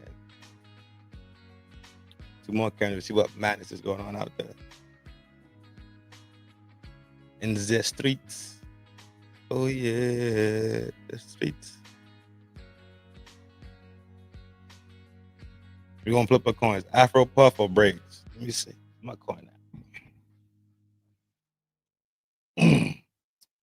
Afro puff or braids? See which one going first.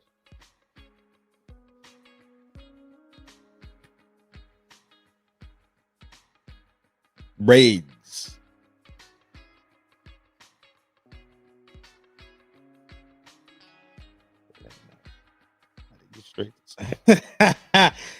Yo, that's kind of funny. That's kind of funny. Straights. That's kind of funny. The straights, y'all straights, them straights. That's kind of funny. I fucks with it. I fucks with it. I do. That shit is fucking funny. Boom jaw. That's up. That is up. That's up. Let's get into this video. Braids won the coin toss, so let's see what Braids talking about. Gotta speed it up. You don't look 16. So. We're gonna see. Lord help your people, child. Oh, hold on.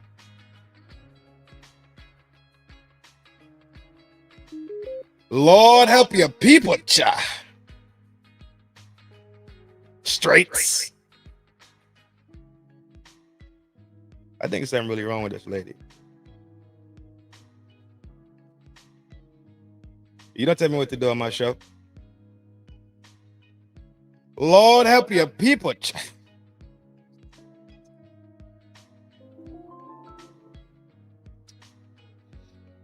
Oh, fuck. Got mental issues, bro. Kiss before you change your mind again, girl. Olivia, you on? Turn on the volume. Why would you do-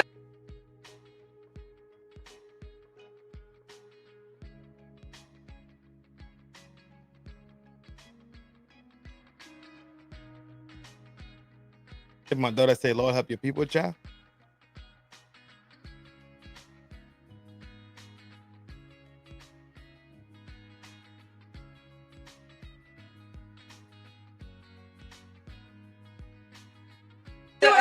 Hey Kendra, I have to my Kendra G Singles, the dating app, is available now on iPhones and Android phones. my singles app profile. That's why. Oh, them edges is lit.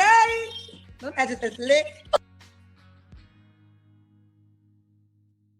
Yeah, slick down. Thank you. Them edges is slick down. All right, let's start. Olivia, where you calling me from? Why your echo? You gotta take me off of something. You got me on your phone? You got me on 2 places? No. Hello? Can you hear me now? Yeah. Is I think if you had it on the phone, can you take your phone? Turn your phone off or something. Does that work better? 1, 2. That's fine. Where you calling me from? Orlando. How old are you? 31. 31. What you do for a living? I'm a cosmetologist. Okay. You have any kids? I got 4. How old are your 4 kids? 4.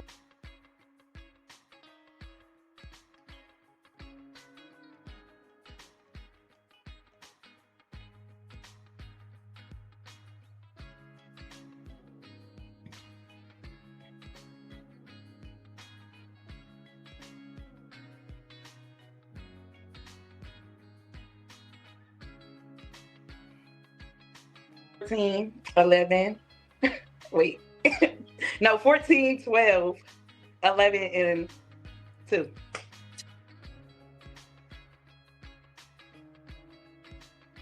Am I? How old are you? 31. 31. What you do for a living? You keep playing that damn tongue in her mouth. I'm a cosmetologist. Okay. You have any kids? I got 4.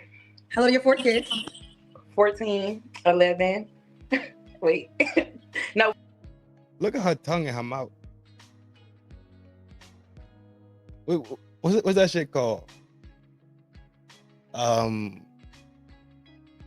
Yeah, either that or she had the what they call it, oral fixation or something like that.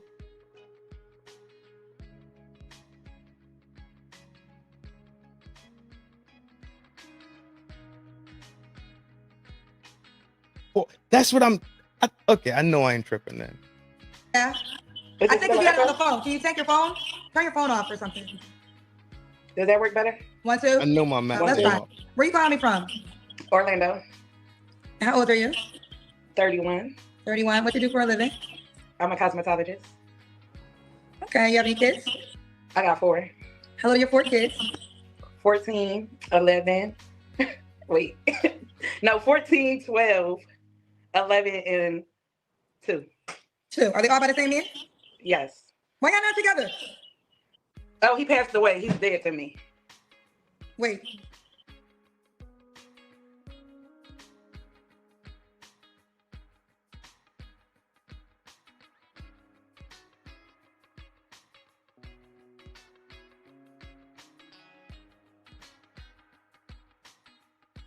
So 17, 18, more like 16, 17. All right. Not all right, but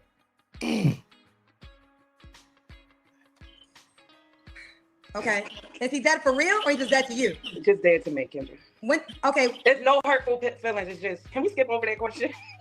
Well, the only reason I will move forward because you have a 2-year-old. So when did like normally anything under 5, I ask a little bit deeper. But when did y'all break up? I just don't feel like there's no need to go deeper because I'm looking for a new man. But here's the deal. So women, you gotta understand this. A man with character is gonna want to know about the child's father because he's gonna have to deal with that father if he deals with your kids, right? So if you want a man who don't give a crap about you, don't care about your kids, then sure, that man don't care. But if a man worth anything is gonna want to know about the man he will have to deal with and results of dealing with you. Okay, maybe I did word that wrong. He's absent. Just answer this question. When did y'all break up? 2 years ago. When you was pregnant? The baby's 2. Yeah, when I was pregnant. That was the last time y'all slept together. Yeah. Okay, I'll let it go. All right, so Olivia Orlando, 31. Have you ever been married? No.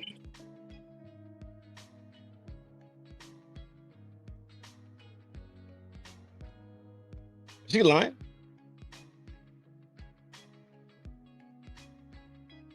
It's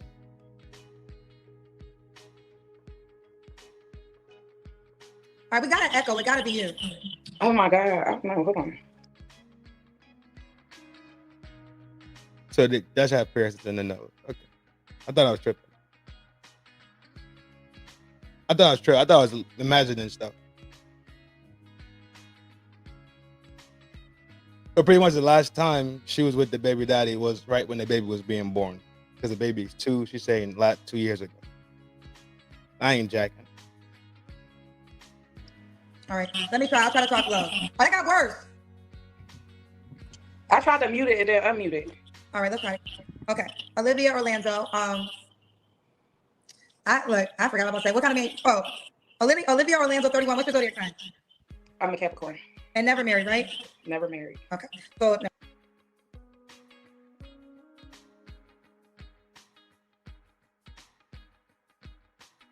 You're bringing you plus 4. You're bringing you plus 4. Okay. So y'all don't co-parent? He don't give you money? Co-parenting, yeah, we co-parent.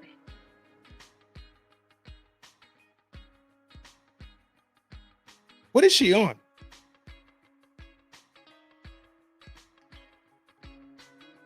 She up there really trying to OD be cute. I don't think she's ugly.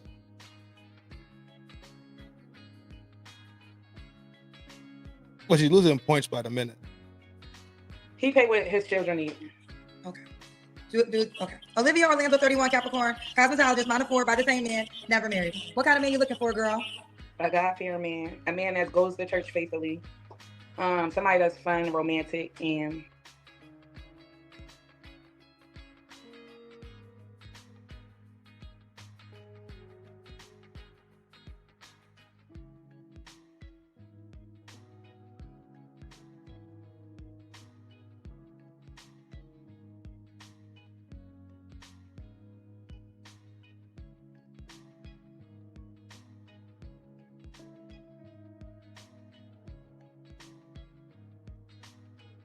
Yes, y'all know what I'm doing. Yes, I'm doing what you think I'm doing.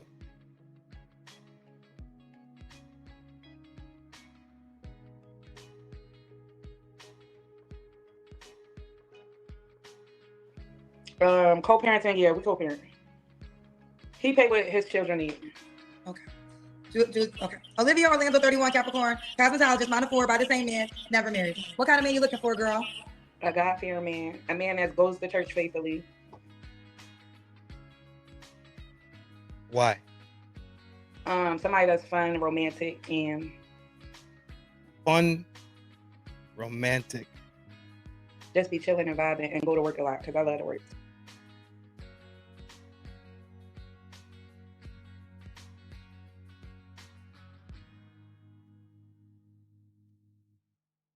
Yes, the love God.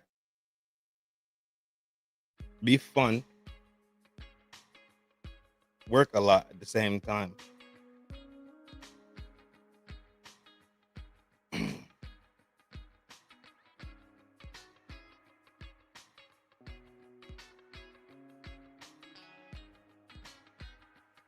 And the reason why you want him to work a lot is because you work a lot.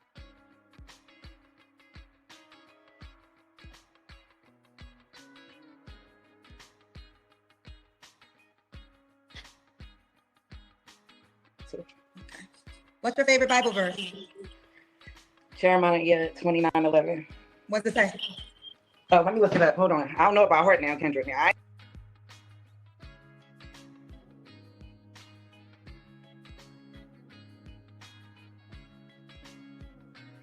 Can you give us a summary? If it's your favorite, you should know at least a summary of it. A gist, cliff notes, paraphrase it. How's it your favorite Bible verse if you don't know about her? You said you want a God-fearing man? well, that don't mean I got good memory all the time, but I want somebody that has foundation and listen, because it's a scary word out here. No, doesn't mean I don't have good memory. For real. I don't memorize it too well, but look, I know where to find it at. Where? For all I know, the plans I have for you, declares the Lord, plans to prosper you and not harm you, plans to give you hope in the future. So why is that your favorite Bible verse? Because sometimes we can lose hope in this lifetime, and that is a reminder that, yeah, it's hope in the future. Makes sense. Makes complete sense.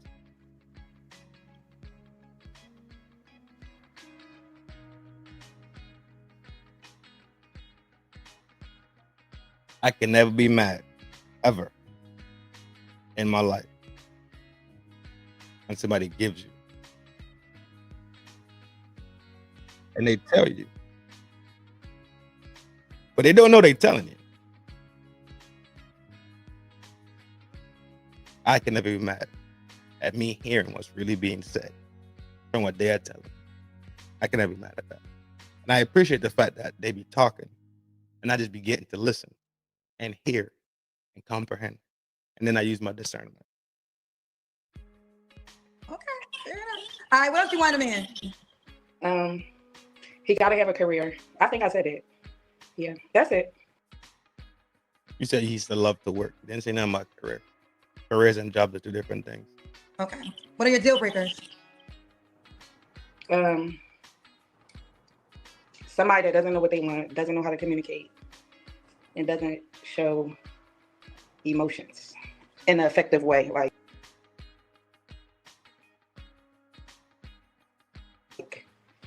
yeah. I think that falls under the umbrella of communication. Okay. Ooh, fuck. I fall under the umbrella of communication. Okay. Should he look a certain way? Yeah, he gotta look good. Is there what does look good to you? Is there an example of that? Polish. He gotta have that light in him. Like, I'm a man.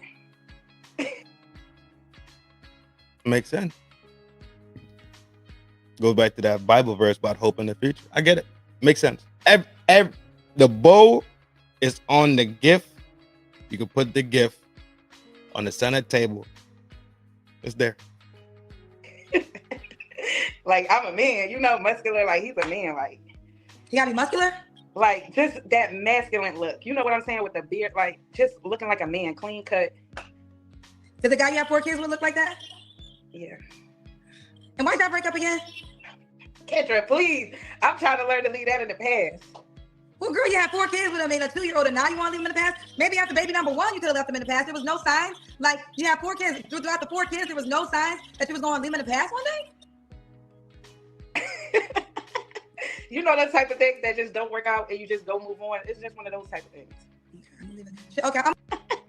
You know that type of thing that just don't work out and you just go move on. It's just one of those type of things. Okay, I'm gonna try to leave it alone. Should the guy make a certain amount of money? You just go move on. It's just one of those type. You know that type of thing that just don't work out and you just go move on. It's just one of those type of things. Don't work out and you don't move on. You know that type of thing that just don't work out and you just go move on. It's just one of those type of things. Okay, I'm gonna try to leave it alone. Should the guy make a certain amount of money? Kendra, good job on the pushback. Good job on the breakdown. Fair? I'm fair. I'm fair. I'm fair. That's your second time pushing at it? Yeah, he gotta make bank. I need a man that make bank. How much money? Like, I'm laughing, but I'm so serious. Like, at least $1 million. If you don't get the flying fuck.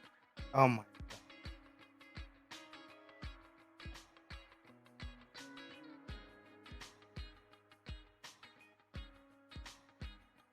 Of course you do. Between you and your Bible verse, I can see why you have this deep-rooted fucking delusion. And you're saying this shit. And you know it's not realistic because you keep fucking lying.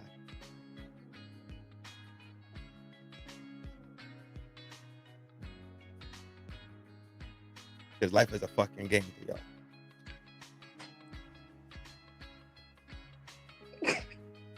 You think a disciplined, muscle-bound man with a discipline to build his body and build wealth will just walk up to you and take on 4 fucking children and a girl who acts like a fucking 18-year-old when she's a 31-year-old?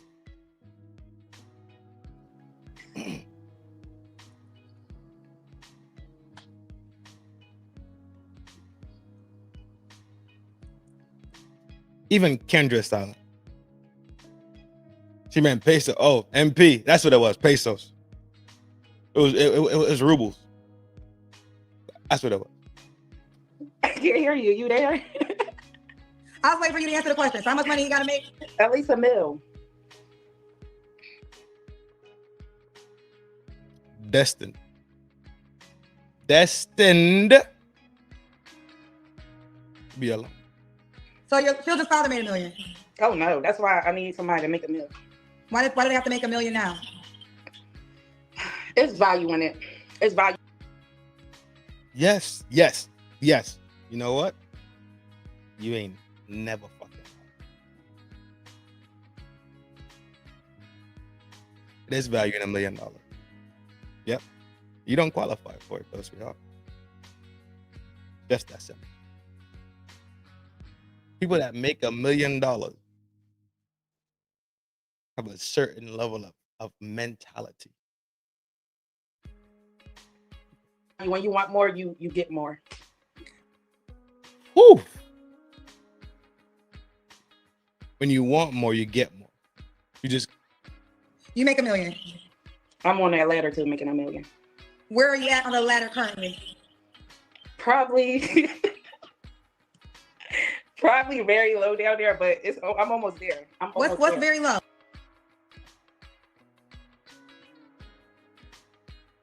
What is going on here? I wouldn't put a number on it because it's fluctuating. Well, you got the number of his requirement. So it goes up and down, up and down. So what's the today's value? What's the today's number? Is it? This motherfucker's annoying. It's very low, like. Okay, what is it? I don't know the exact number. You should know how much money you make a year. You're a mom of 4. You should know your income. No. You don't know how much money you make a year? No.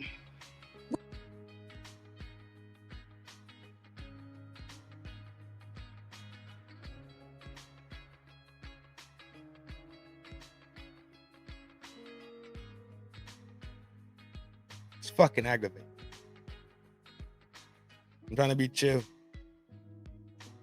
chill. Promise you, I'm trying to be chill. But there's no way she comprehends what $1 million is. What do you think a millionaire requires? In what aspect?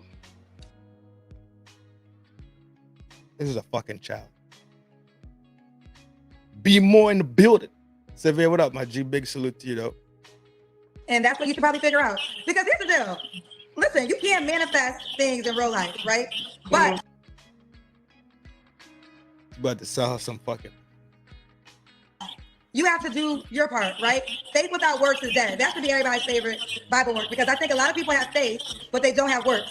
They don't have the work ethic. It's not uncommon. I was with millionaires all week. I said at the top of the show, I was at Invest Fest, and literally I was with millionaire men all week. That was what it was. But right. I think y'all come on my show and y'all just talk, and I don't want y'all to be the butt of nobody's joke. That's not my goal. Okay. Okay. Okay.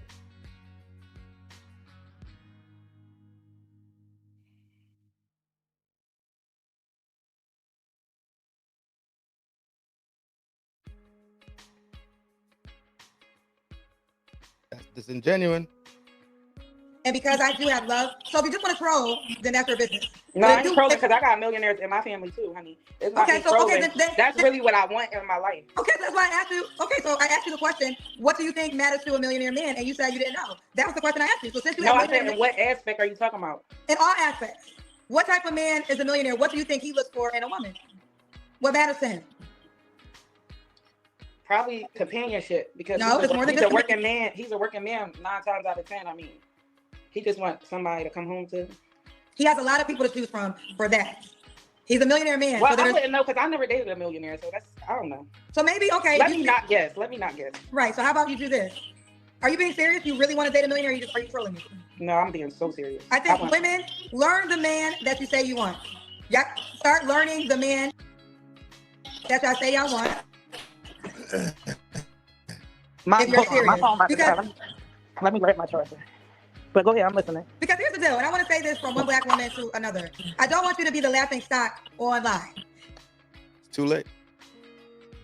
Too late. Too late. You know, you've seen that delusion spike, should have bid her good night. If you really cared, in my opinion, if you really cared about these images of these people, you would not let them be on the show, looking anyhow and acting anyhow. In my opinion. Oh, they can laugh at me all they want because I'll be laughing at them too. Well, I don't want that for you. And if this is something you seriously want, then you should learn the man that you're requesting and learn what matters to him. And then ask yourself, do you fit the things that matter to him? I feel like they're going to laugh until they see, like, dang, she got that.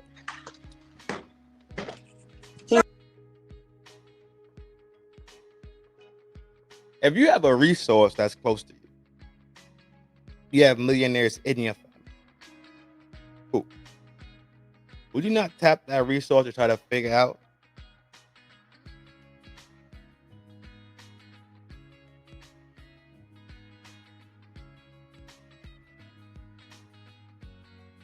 would you use those resources to try to figure out what do millionaire men want?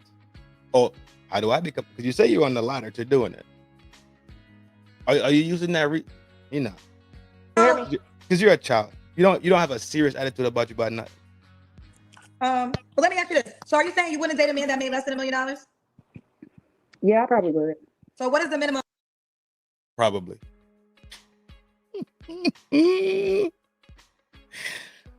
Probably. That you would date. And put the camera on your face, honey. It's no exact number for a minimum. Okay. But you just gotta have something going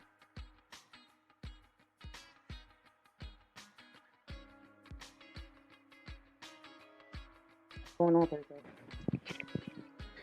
It's no exact number for a minimum. Okay. But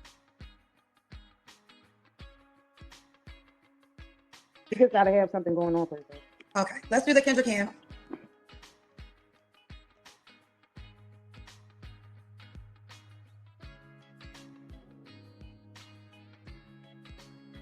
There is no number for the minimum. Just have something going on for yourself. It means nothing. Another phrase that means absolutely zero. That means zero. To me, it means absolutely nothing. Maybe y'all women know exactly what that means. Maybe y'all comprehend that type of phrasing. Maybe that's woman talk and y'all get it. Don't mean shit to me. Makes zero sense to me. It doesn't even answer the question. What you want. a millionaire. Staunchly said that shit. You said it with your chest. You want a millionaire.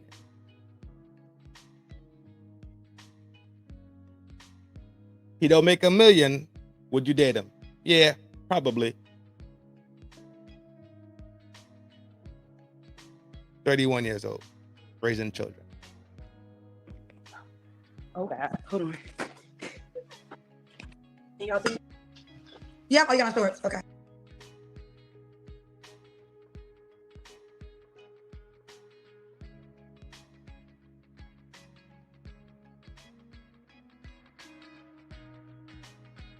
We see you. We got you in your pink pajamas. Three flaws you have to work on. I ain't gonna do my dog like that. Nah. I ain't gonna do my dog like that. Nah. Communicating. Not being so shy. And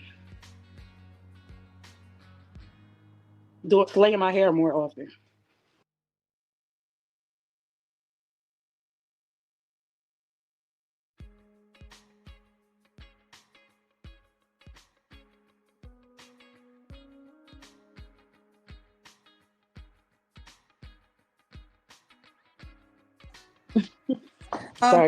Three flaws you have to work on. Communicating. Correct. When people ask you questions, you fucking lie. And pat your hair. And roll your eyes. I roll your tongue around in your mouth like it's the hand from fucking Edward's family. Just running around loose.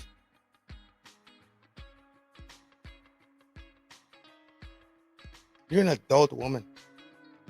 You're an adult. You got 4 youths. 4. You're 31.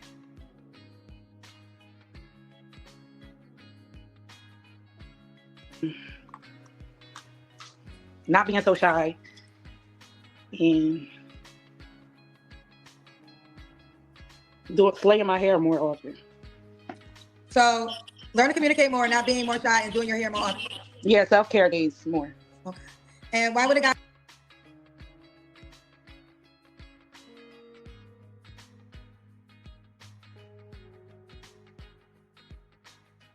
Not doing your hair as often is a flaw, because that falls into self-care more often.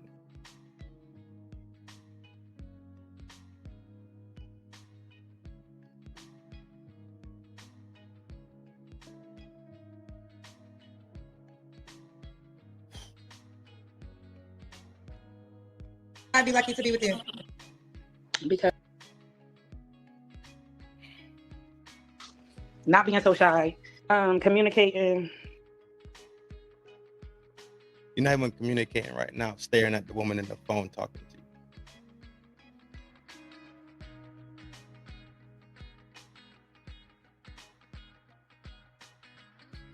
Do you know that a lot of communication, the majority of communication is non-verbal communication?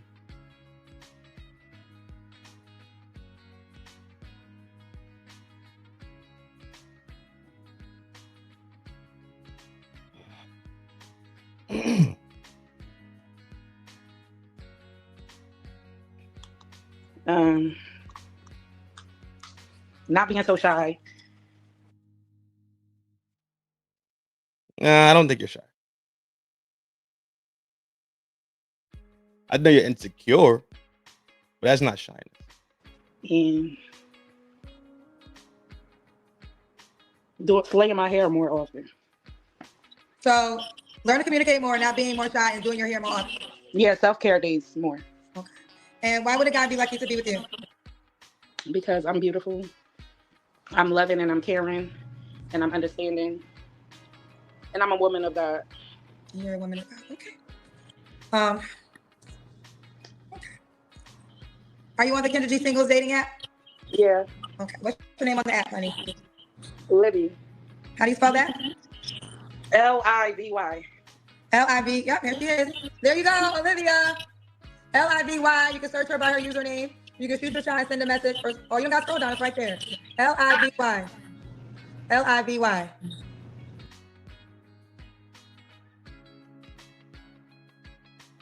It is what it is, dog. I don't gotta worry about this type of shit. I don't even fish in that type of pond. Good luck to you.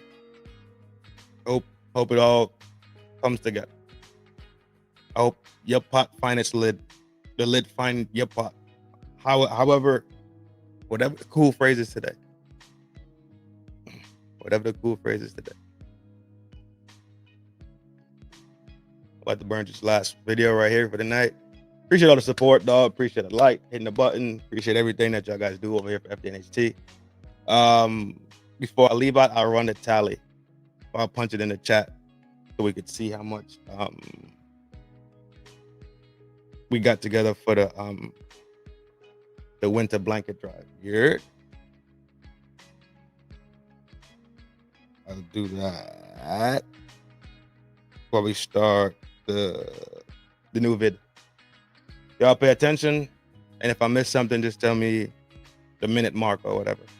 This one's 30 minutes. Jesus. Okay, we rolling. My first time. Okay. I like first timers. What's your name? How do I pronounce your name? Kendra G Singles, the dating app, is available now on iPhones and Android phones. Rasha. Rasha, where are you calling me from? Florida. Florida, how old are you? 43. Okay, 43. What you do for a living?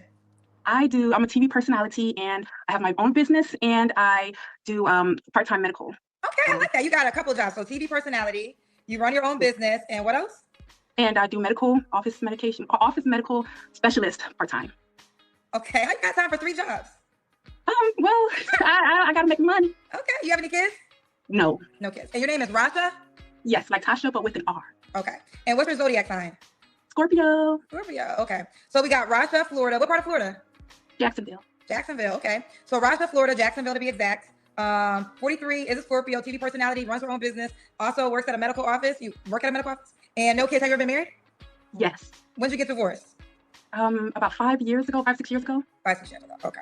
All right, okay. Why'd you get divorced? We nosy. I guess you don't gotta tell us. You wanna tell us? Yes. I shared my story on the show that I was on, but you was on the show? Yes, What show was you on? Virgins on TLC. You're a virgin? Yes. Oh, you know what? Did you send me a DM? Yes. Okay. That's okay. When you said TV personality, I'm thinking like a local TV reporter. So that's why I was like, how you got time for all these 3 jobs if you a TV reporter? So you're not a TV reporter. You was on a show for TLC, and this show was called Virgins? Yes. So you've been a virgin your whole life? Yes. Oh, okay. Strong will. So is this a goal? Is this a goal to marriage? No, it's just to try to find the right person. Like I haven't found the right person yet. And that's it. That's fair. So, but it's not till marriage? You'll have sex in a relationship? If the chemistry is right, I don't see anything wrong with that. If it's my person and the vibe is right, because it's natural, I guess, but it's not nothing towards marriage, no. Okay, so I need to understand this. So, you never had a boyfriend? No, I never had a boyfriend. I never. Why is she mind blown by this?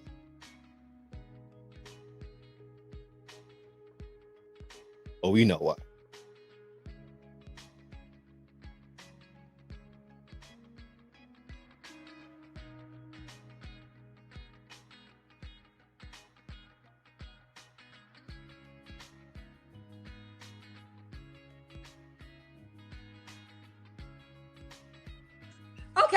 Okay, that's okay. When you said TV personality, I'm thinking like a local TV reporter. So that's why I was like, how you got time for all these 3 jobs if you a TV reporter? So you're not a TV reporter. You was on a show for TLC, and this show was called Virgins? Yes. So you've been a virgin your whole life? Yes. Oh, okay. Strong willed. So is this a goal? Is this a goal to marriage? No, it's just to try to find the right person. Like I haven't found the right person yet. And that's it. That's fair. So, but it's not till marriage? You'll have sex in a relationship? If the chemistry is right, I don't see anything wrong with that. If it's my person and the vibe is right, because it's natural, I guess, but it's not nothing towards marriage, no. Okay, so I need to understand this. So, you never had a boyfriend? No, I never had a boyfriend. I never been on a date till recently when I was doing the show. And my ex-husband, it's complicated. Wait, you was married? I totally got that part. Wait, hold the hell up. How many years was you married for? I was married for 10 months. How was you married for 10 months and y'all never had sex? He was abusive. He was just using me for a green.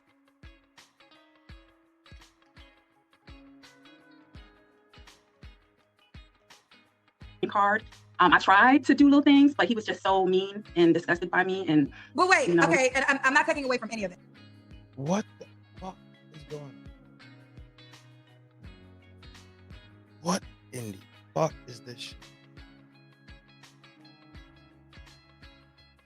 Okay, so I don't want to seem non-sympathetic to what you went through, but I want to take it to the wedding day. You had a wedding?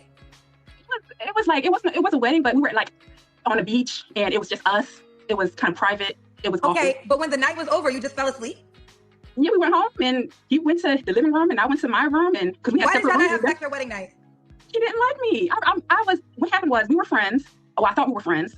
And, you know, I was being stupid and I wanted to experience things that I haven't experienced before. So I was like, okay, well, you know, he was like, I didn't want to go back to his country. He didn't want to go back to his country. And I was like, being stupid. I was stupid. And I was like, you know, well, you know, we can see what's happens with explorers, you know, what, you know, comes of this. And, you know, then he was like, well, since I don't want to go to my country or whatever, you know, we can try to make this work. And I was stupid because I wanted to experience things. And we got married. And after then the switch just came on and he was just. How long did y'all date before you got married? We didn't date really. We were just friends. Why did you get married then? So he told you he was getting married for a green card. He didn't tell me for a green card, but my eyes opened after being dumb. I was like, he's not treating me right. I know this is the cause. But okay, you have to, okay, how you say your name again? What in the fuck? Rasha. Rasha, okay. So I'm trying to understand now. This is what I'm gonna be a journalist, because Kendra, I'm with you. Because I'm still confused. So until I get all dots connected, I'm gonna ask you a lot of questions. Okay. So you said you were friends. When did y'all decide to get married during your friendship? Before he was about to leave to go to his home country, he was in university. So he was here on a student visa.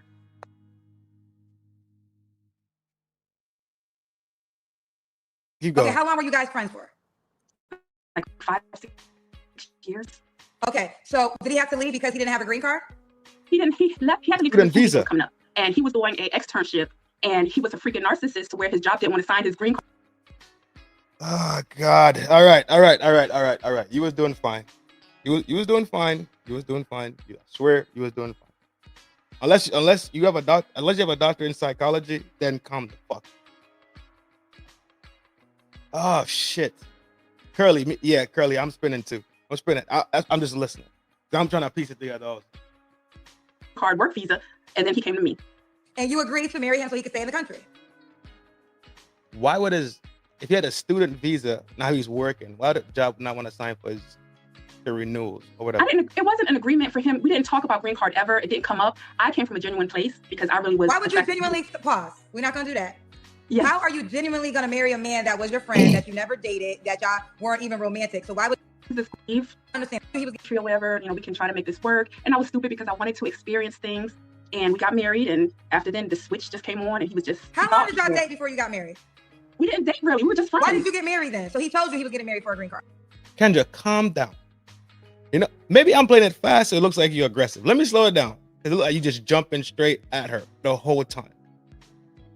I'll slow down the speed, but it looks like you just jumping straight at her while she's trying to finish up her statement. Like, relax. Look, she got it. He didn't tell me for a green card, but my eyes opened after being dumb. I was like, he's not treating me right. I know this is the cause. Well, okay, you have to, okay. So it's not, I'm not tripping. That's how you actually going at these questions. This is, all right. How you say your name again? Rasha. Rasha, okay. So I'm trying to understand. Now this is what I'm gonna be a journalist. This is where you about to be. This is, all right, good. Because I'm still confused. So until I get all dots connected, I'm going to ask you a lot of questions. Okay. So you said you were friends. When did y'all decide to get married during your friendship? Before he was about to leave to go to his home country, he was in university. So he was here on a student visa. Okay, how long were you guys friends for? Like 5, 6 years. Okay, so did he have to leave because he didn't have a green card? He didn't. He left. He had to leave because his school visa was coming up. And he was doing an externship. And he was a freaking narcissist to where his job didn't want to sign his green card work visa. And then he came to me. And you agreed to marry him so he could stay in the country? It wasn't an agreement for him. We didn't talk about green card ever. It didn't come up. I came from a genuine place because I really was. Why would you genuinely pause? We're not going to do that. Yes. How are you genuinely going to marry a man that was your friend, that you never dated, that y'all weren't even romantic? So why would you say you were coming from a genuine place? Because I wanted to experience what I haven't experienced before, and he was the only man in my life, you know, that somewhat was nice to me. No? So, okay, so now with that being said, that's real. That's vulnerable. And I feel like this is a space that a lot of women live in, and it's called fantasy versus reality. This is the problem with being sold the Cinderella story, because the Cinderella story just focuses on the wedding day, the fantasy, the nice dress, the Prince Charming. Let me tell you something. I haven't met a Negro in the hood with a white horse my whole life. I actually have met a prince, so I thought about this. I actually do know a prince in real life, but I ain't never meet no man in the hood pull up in a white horse with a suit on. It's never happened, but I had to take a step back, because when you gave me, I was about to go hard, but when you told me your answer, that is, I understand there's a lot of women who just want this fantasy that we were so. I feel like this is a. Wanted to experience because I really was. Why would you genuinely? Job didn't want to sign his green card work visa, and then he came to me. And you agreed to marry him so he could stay in the country. I didn't. It wasn't an agreement for him. We didn't talk about green card ever. It didn't come up. I came from a genuine place because I really was. Why would you genuinely pause? We're not gonna do that. Yeah. How are you genuinely? Why didn't you let her finish what she was saying? To marry a man that was your friend, that you never dated, that y'all weren't even romantic. So why would you say you were coming from a genuine place? Because I wanted to experience what I haven't experienced before, and he was the only man in my life, you know, that somewhat was nice to me. You know? So, but okay, let me be okay. So now with that being said, that's You didn't have to derail the question. That's real. That's vulnerable. And I feel like this is a space that a lot of women live in, and it's called fantasy versus reality. This is the problem with being sold the Cinderella story, because the Cinderella story just focuses on the wedding day, the fantasy, the nice dress, the Prince Charming. Let me tell you something. I haven't met a Negro in the hood with a white horse my whole life. I actually have met a prince, so I thought about this. I actually do know a prince in real life, but I ain't never meet no man in the hood pull up in a white horse with a suit on. It's never happened, but I had to take a step back, because when you gave me, I was about to go hard, but when you told me your answer, that is, I understand there's a lot of women who just want this fantasy that we were sold as little girls, right? And it just doesn't exist. So you married him because you thought this is what you were supposed to do to become a wife? And I thought that if he knew how a good person I was, maybe he would start to feel the same way as well. Yeah, that never, and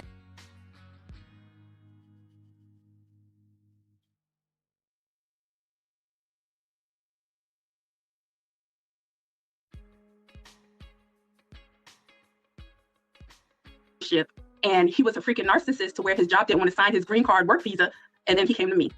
And you agreed to marry him so he could stay in the country? I didn't. It wasn't an agreement for him. We didn't talk about green card ever. It didn't come up. I came from a genuine place because I really was. Why would you genuinely pause? She should have finished the question. You should have let her answer it. Actually say what you're trying to be genuine in doing. So what if she's trying to genuinely marry him to help him and not she's trying to be genuine, like a genuine friend to him in his time of need. And in that process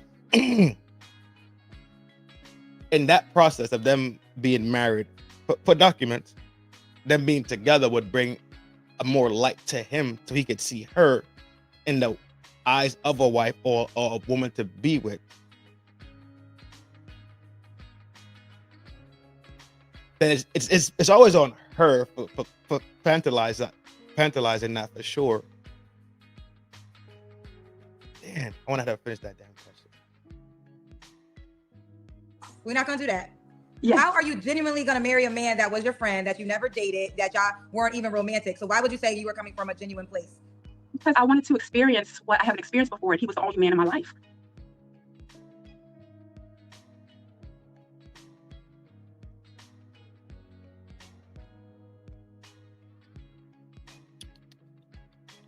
There's something else in there. Something that's not making it string together. So you went to negotiate this thing with this man.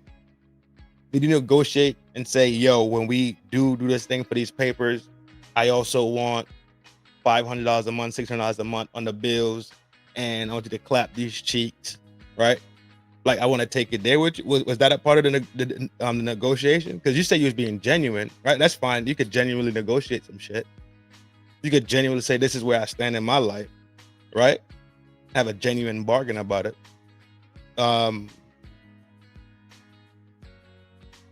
You know, that somewhat was nice to me. You know? So, but okay, let me be okay. So now with that being said, that's real. That's vulnerable. And I feel like this is a space that a lot of women live in, and it's called fantasy versus reality. This is problem with being sold the Cinderella story, because the Cinderella story just focuses on the wedding day, the fantasy, the nice dress, the Prince Charming. Let me tell you something. I haven't met a Negro in the hood with a white horse my whole life. I actually have met a prince, so I thought about this. I actually do know a prince in real life, but I ain't never meet no man in the hood pull up in a white horse with a suit on. It's never happened. But I had to take a step back, because when you gave me, I was about to go hard, but when you told me your answer, that is, I understand. There's a lot of women who just want this fantasy that we were sold as little girls, right? And it just doesn't exist. So you married him because you thought this is what you were supposed to do to become a wife? And I thought that if he knew how a good person I was, maybe he would start to feel the same way as well. Yeah, that never, and ladies, let this all be a lesson to all of us. That it doesn't work that way. It does not work. It doesn't work that way. So work. you get, okay, so now I understand how you guys got married and never had sex. So your wedding, so for him, it was just a way to get his green card. Did he get his green card? He did not. I called the converted ambulance and told him to come pick his butt up after I snapped out of it, and he was out of here. Absolutely not. He did not. Come on, get him. Absolutely not. I don't know. I woke up real hard. See, he would have gave you that D. If you would have gave her that D, you would be in America right now. Now your ass is going because you ain't give it a D. He even played his D card right. She done gave you an outlet to stay your ass in America. You should have came up. She was your wife. You should have came up with that D. He should have did a couple of things. I'm gonna keep because I'm a lady. I'm a classy lady. But the ladies know a couple of things.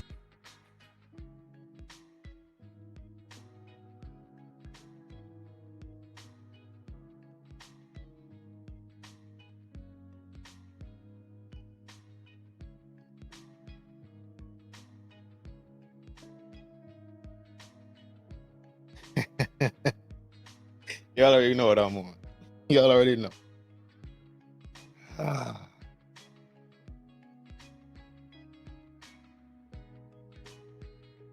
Kendra, you're not trashy. I say that. You're not trashy. But something for sure ain't driving with this story. Something for sure is not driving with this story. You just woke up. This is for one, this is a madhouse cocktail, to be honest. Something's definitely wrong with Shorty. And I don't blame Disney on this. Some people are just, if he's the only man in her life, like she said, and she just chose him because he was the nicest man in her life, the only man in her life at that time, there's something else that's there that made her life that way. I don't know any woman that don't have a man in their life. Think of brothers, friends, fathers, uncles, cousins, neighbors, right? So there's some type of awkwardness. Maybe she has social awkwardness. That's the only thing I could see that prevents her from having a man in her life. And to furthermore say he was the only one that was kind of nice to you. She said kind of nice. Yeah, something's fucking off right there. You did for that green card, y'all. Right, because if I was him, I would have played that shit to the T. I would have been like, listen, I love you, this and that. I would have got my how that Chris Brown song go? Y'all know the part in the Chris Brown song. He should have been doing the Chris Brown song. You not this part, not this the part. Okay, right. You know what I'm saying? He was still. We both were stupid. You know what I'm saying? It was definitely an experience. Yeah, you was dumb too. I'm happy you recognize you was dumb too. It was dumb, stupid, the lowest of the lowest. Like it was crazy. Okay, now we got there. I'm sorry. Back to my classy lady moment. So you are a virgin. Yes. And this is not till marriage. So if you But wasn't she on a game show or something like that? So she's not socially awkward then. To go on a game show, you can't be socially awkward. okay, when was this marriage? This was 5 years ago, 6 years ago. Okay, so you was 36, 38? Yes, I was around 38. So yes. up until 38, you never had a romantic relationship. I'll be put up for real. I'm an introvert. Like I don't have like no friends like that. I'm by myself. I'm put up. Okay. I don't go out. I don't put myself out there like that. You know. Okay, so they're telling me in the comment section you are the for real 40-year-old virgin. So okay, here's the deal. I didn't watch TLC. I'm not familiar with that. So That's what I'm tracking too, Reaper. You could be introverted and still enjoy something that's common to an extrovert. But you can't be socially awkward or not be able to thrive or exist in social settings. You was on a show, you went to school, sure you got a job. Let's listen How first. did that work out? It was fun. It got me out my comfort zone. They took me to, because I'm curious about BDSM, you know, so what's that? Like bondage.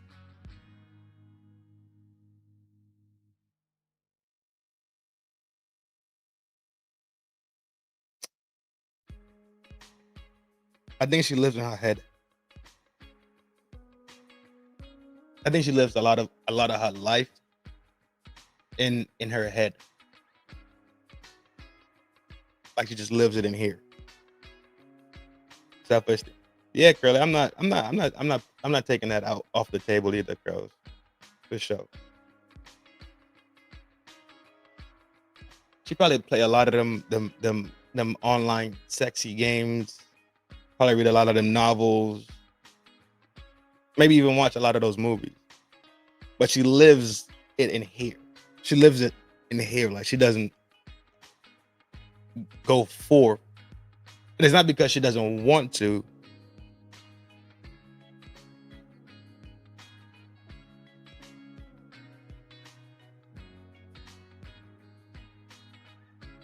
Is her confidence fucked up? And things like that. You know, like tying up bondage. You a virgin and you did bondage? Listen, I Google, and I have a friend and her stories that she had, and like just listening to seeing people around. I'm grown. I'm not like 20-something, so I know everything. I just haven't done it. But I Googled some things and I was curious. I seen 50 Shades and I was like, okay. And I just like researched and like I was curious about that. So they set me up with a class and I did like some rope tying and it was just a fun experience. You know, it was fun. So did you do? And she's not ugly too though, so I don't get it. She's not ugly. Nice smile. With a man? It was people in the class. It was like a classroom. So it wasn't like a one-on-one with you and a guy? Yeah, a guy was an instructor, but it was other people in the room. Okay. I'm not a virgin, but I don't know nothing about bondage. Okay, so I don't want to say your name wrong. I keep having Rashad. Like Tasha, you can say Tasha but with an R, like Rasha. Oh, that's right, Tasha with an R. So Rasha. So Rasha, Tasha, but Tasha. Okay, Rasha. So Rasha. Now, I didn't even get to my damn questions. I have we didn't even get to the questions, cousins. We still on the introduction because I'm so intrigued. It's more intriguing because you were actually married, but we got the backstory to the marriage. Okay, so let's take it from the top. Rasha, Florida, 43 Scorpio, TV personality because she's on the show, TLC, business owner, works in a medical office, no kids, divorced. Okay, what kind of man are you looking for? I'm looking for a man that's confident, that's dominant, that is masculine, that is if you like BDSM, I'm sure you want a dominant man. Shout out to you. He sees me and invokes his protector provider instinct. Someone who's humorous because I like to laugh. Someone who is emotionally available, and someone. Oh fuck.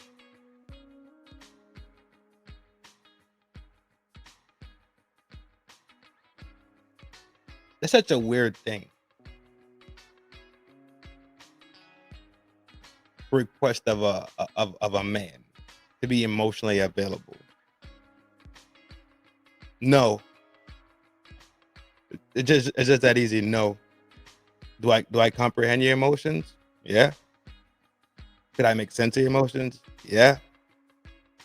But you're not gonna tether me into your emotion and I become your emotional tampon. No, it's not gonna happen. No. I have emotions also. I am still human. And I'm gonna deal with mine. Right? The same I expect you to deal with yours. That doesn't mean hide them. Right?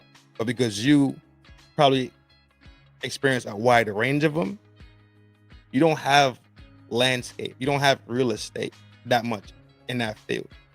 You have real estate in reacting off your emotions. You have real estate in not being able to control your emotions. While men have real estate in having to control their emotions and not experiencing as much emotion. We all experience them, but it's ranges and it's sizes of them. I don't get this emotional thing. I'm sorry. I get that you want to have an emotional connection with somebody where you can feel comfortable to share with that person and that person to validate your emotions.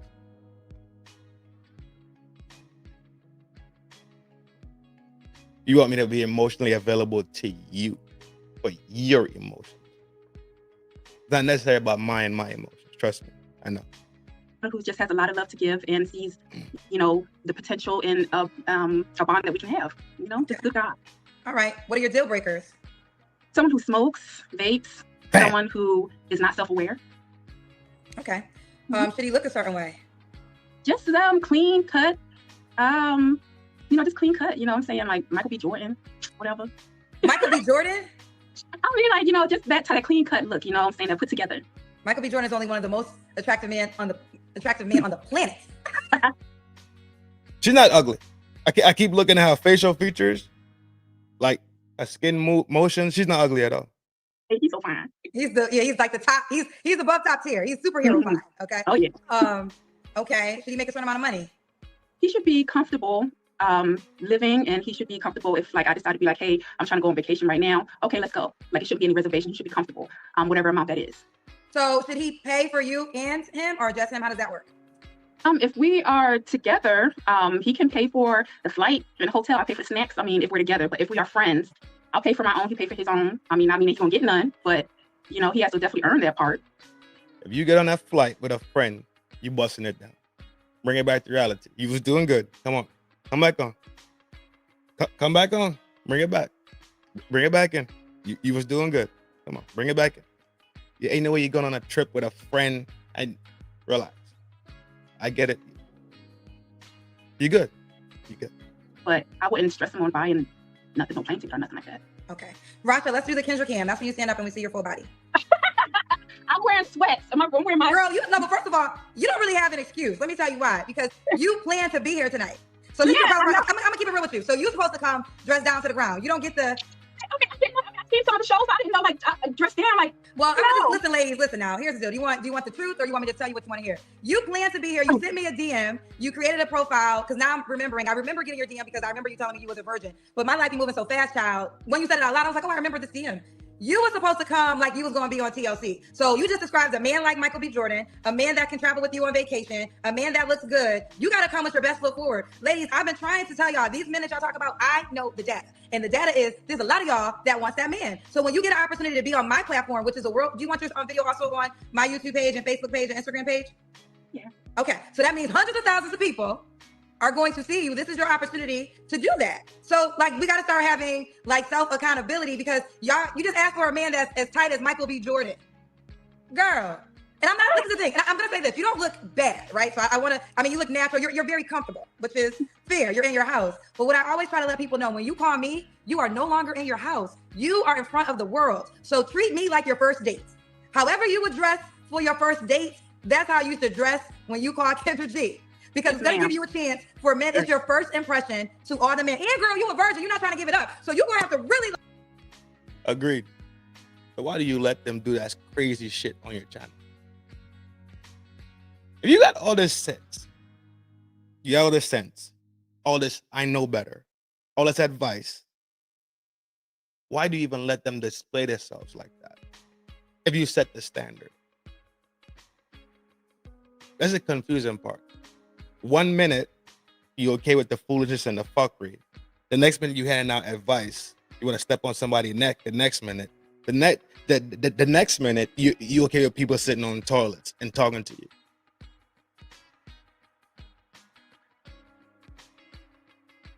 You give out some good advice. Sometimes you give out some real good advice, and you push back. Sometimes you be pushing back. Sometimes you let fuckery just reign. That's good advice that you just gave. I'm jacking. Like, keep all over with you, girl. So the man knows from the door he ain't getting none. So you ain't got no room for error. You already know he said you want to date, child. He ain't gonna get none. So you better be as best as possible so he can know like this is worth it. And you want to go on trips. This is my problem. This is my problem. I'm messing up. See? Oh my God. I wanted here's the deal. Like, a married person could not host my show, and let me tell you why. Because married people don't understand dating in 2025. It's a whole new world, okay? So you've been married for 30 years, 20 years, you don't know about these dating streets. I know about these dating streets. And the thing about these dating streets is this right here, the internet, the virtual connection. You're in Florida, I'm in California. So I'm gonna put you out there, and what happens is, there could be, virgin thing, it's gonna go two ways, right? There's the way of, man, I ain't got time for that. Then there's a man that's a challenge to some men. And some men are like, listen, I'm good on this one. I'm good on this one. Her still being a virgin still got points. She still got points on the board. Her not being ugly still got points on the board. The I don't know, something else in there. Maybe confidence, maybe some insecurities about some things. Living inside your head could fuck you up too. It could absolutely fuck you up if you live inside your head all the time. You never battle test. You never battle test it. It's like creating an invention and swearing down to God that this invention is the revolution. Like, let's say when they first started making lawnmowers, right? And lawnmowers was coming out. If they never battle tested the lawnmower, then they don't know the performance of the lawnmower. Simple ship cars. Whatever is invented, whatever is created, it needs to be battle tested. So whatever is created in here has to manifest itself externally, physically, tangible. You smell me? So I think she's psycho fucking herself over a little bit. But she'll be fine. I think she'll be fine. I personally think she'll be fine. I do. I really do. She still got a lot of points on the board. Still, at that age, still got points on the board. I don't care what y'all say. Somebody's still bad, for sure. But yo, y'all already know how we get down when you pull up here to the town square where all is clean and all is love and all is fear. Relax, kick your feet up. The only thing you're gonna find in here is friends and family. Rolling around here. Yo! Humble host from coast to coast that tries to do a little bit and a little bit of the most. DNI him, slim, trim, and I'm built to win. Granny's baby, flaco fuerte. Numero uno. Real McCoy. Was a pleasure again. Stepping back into these YouTube streets, kicking it in the town square. Tomorrow, I'm gonna bring up another spooky, probably a red rummer. Probably I do another red rummer. And probably save some ghost and horror stuff for on the weekend. But y'all know it's a love thing. Every time you step up in here, always remember that thing is life. It's not a sprint, it's a marathon. So train every day like the marathon is tomorrow. While you're doing that, love yourself so you can love the people that surround you. And you gotta take care of yourself. You can take care of the people that surround you. Y'all know, last minute info for the donation. We came up with $278. Me matching that. When it's the $556 for the blanket drive. Without you guys, this would not be possible. So give all yourselves a pat on the back. I'll drop it in the banner tomorrow.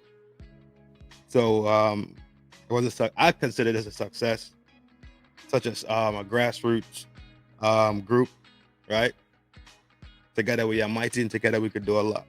But we have 556. Organize the next stage to organize the ordering, find a good deal on them, so we get more bang for the buck. If we go down the middle, do blankets and socks, I still spin that around in my head, look at prices and stuff like that. But we have officially 556 bones for the donation, for the blanket drive, for the winter time donations. Yo, y'all are the shit. Y'all know I fucked with y'all a long way. And twice on Sunday. Peace, power, and prosperity.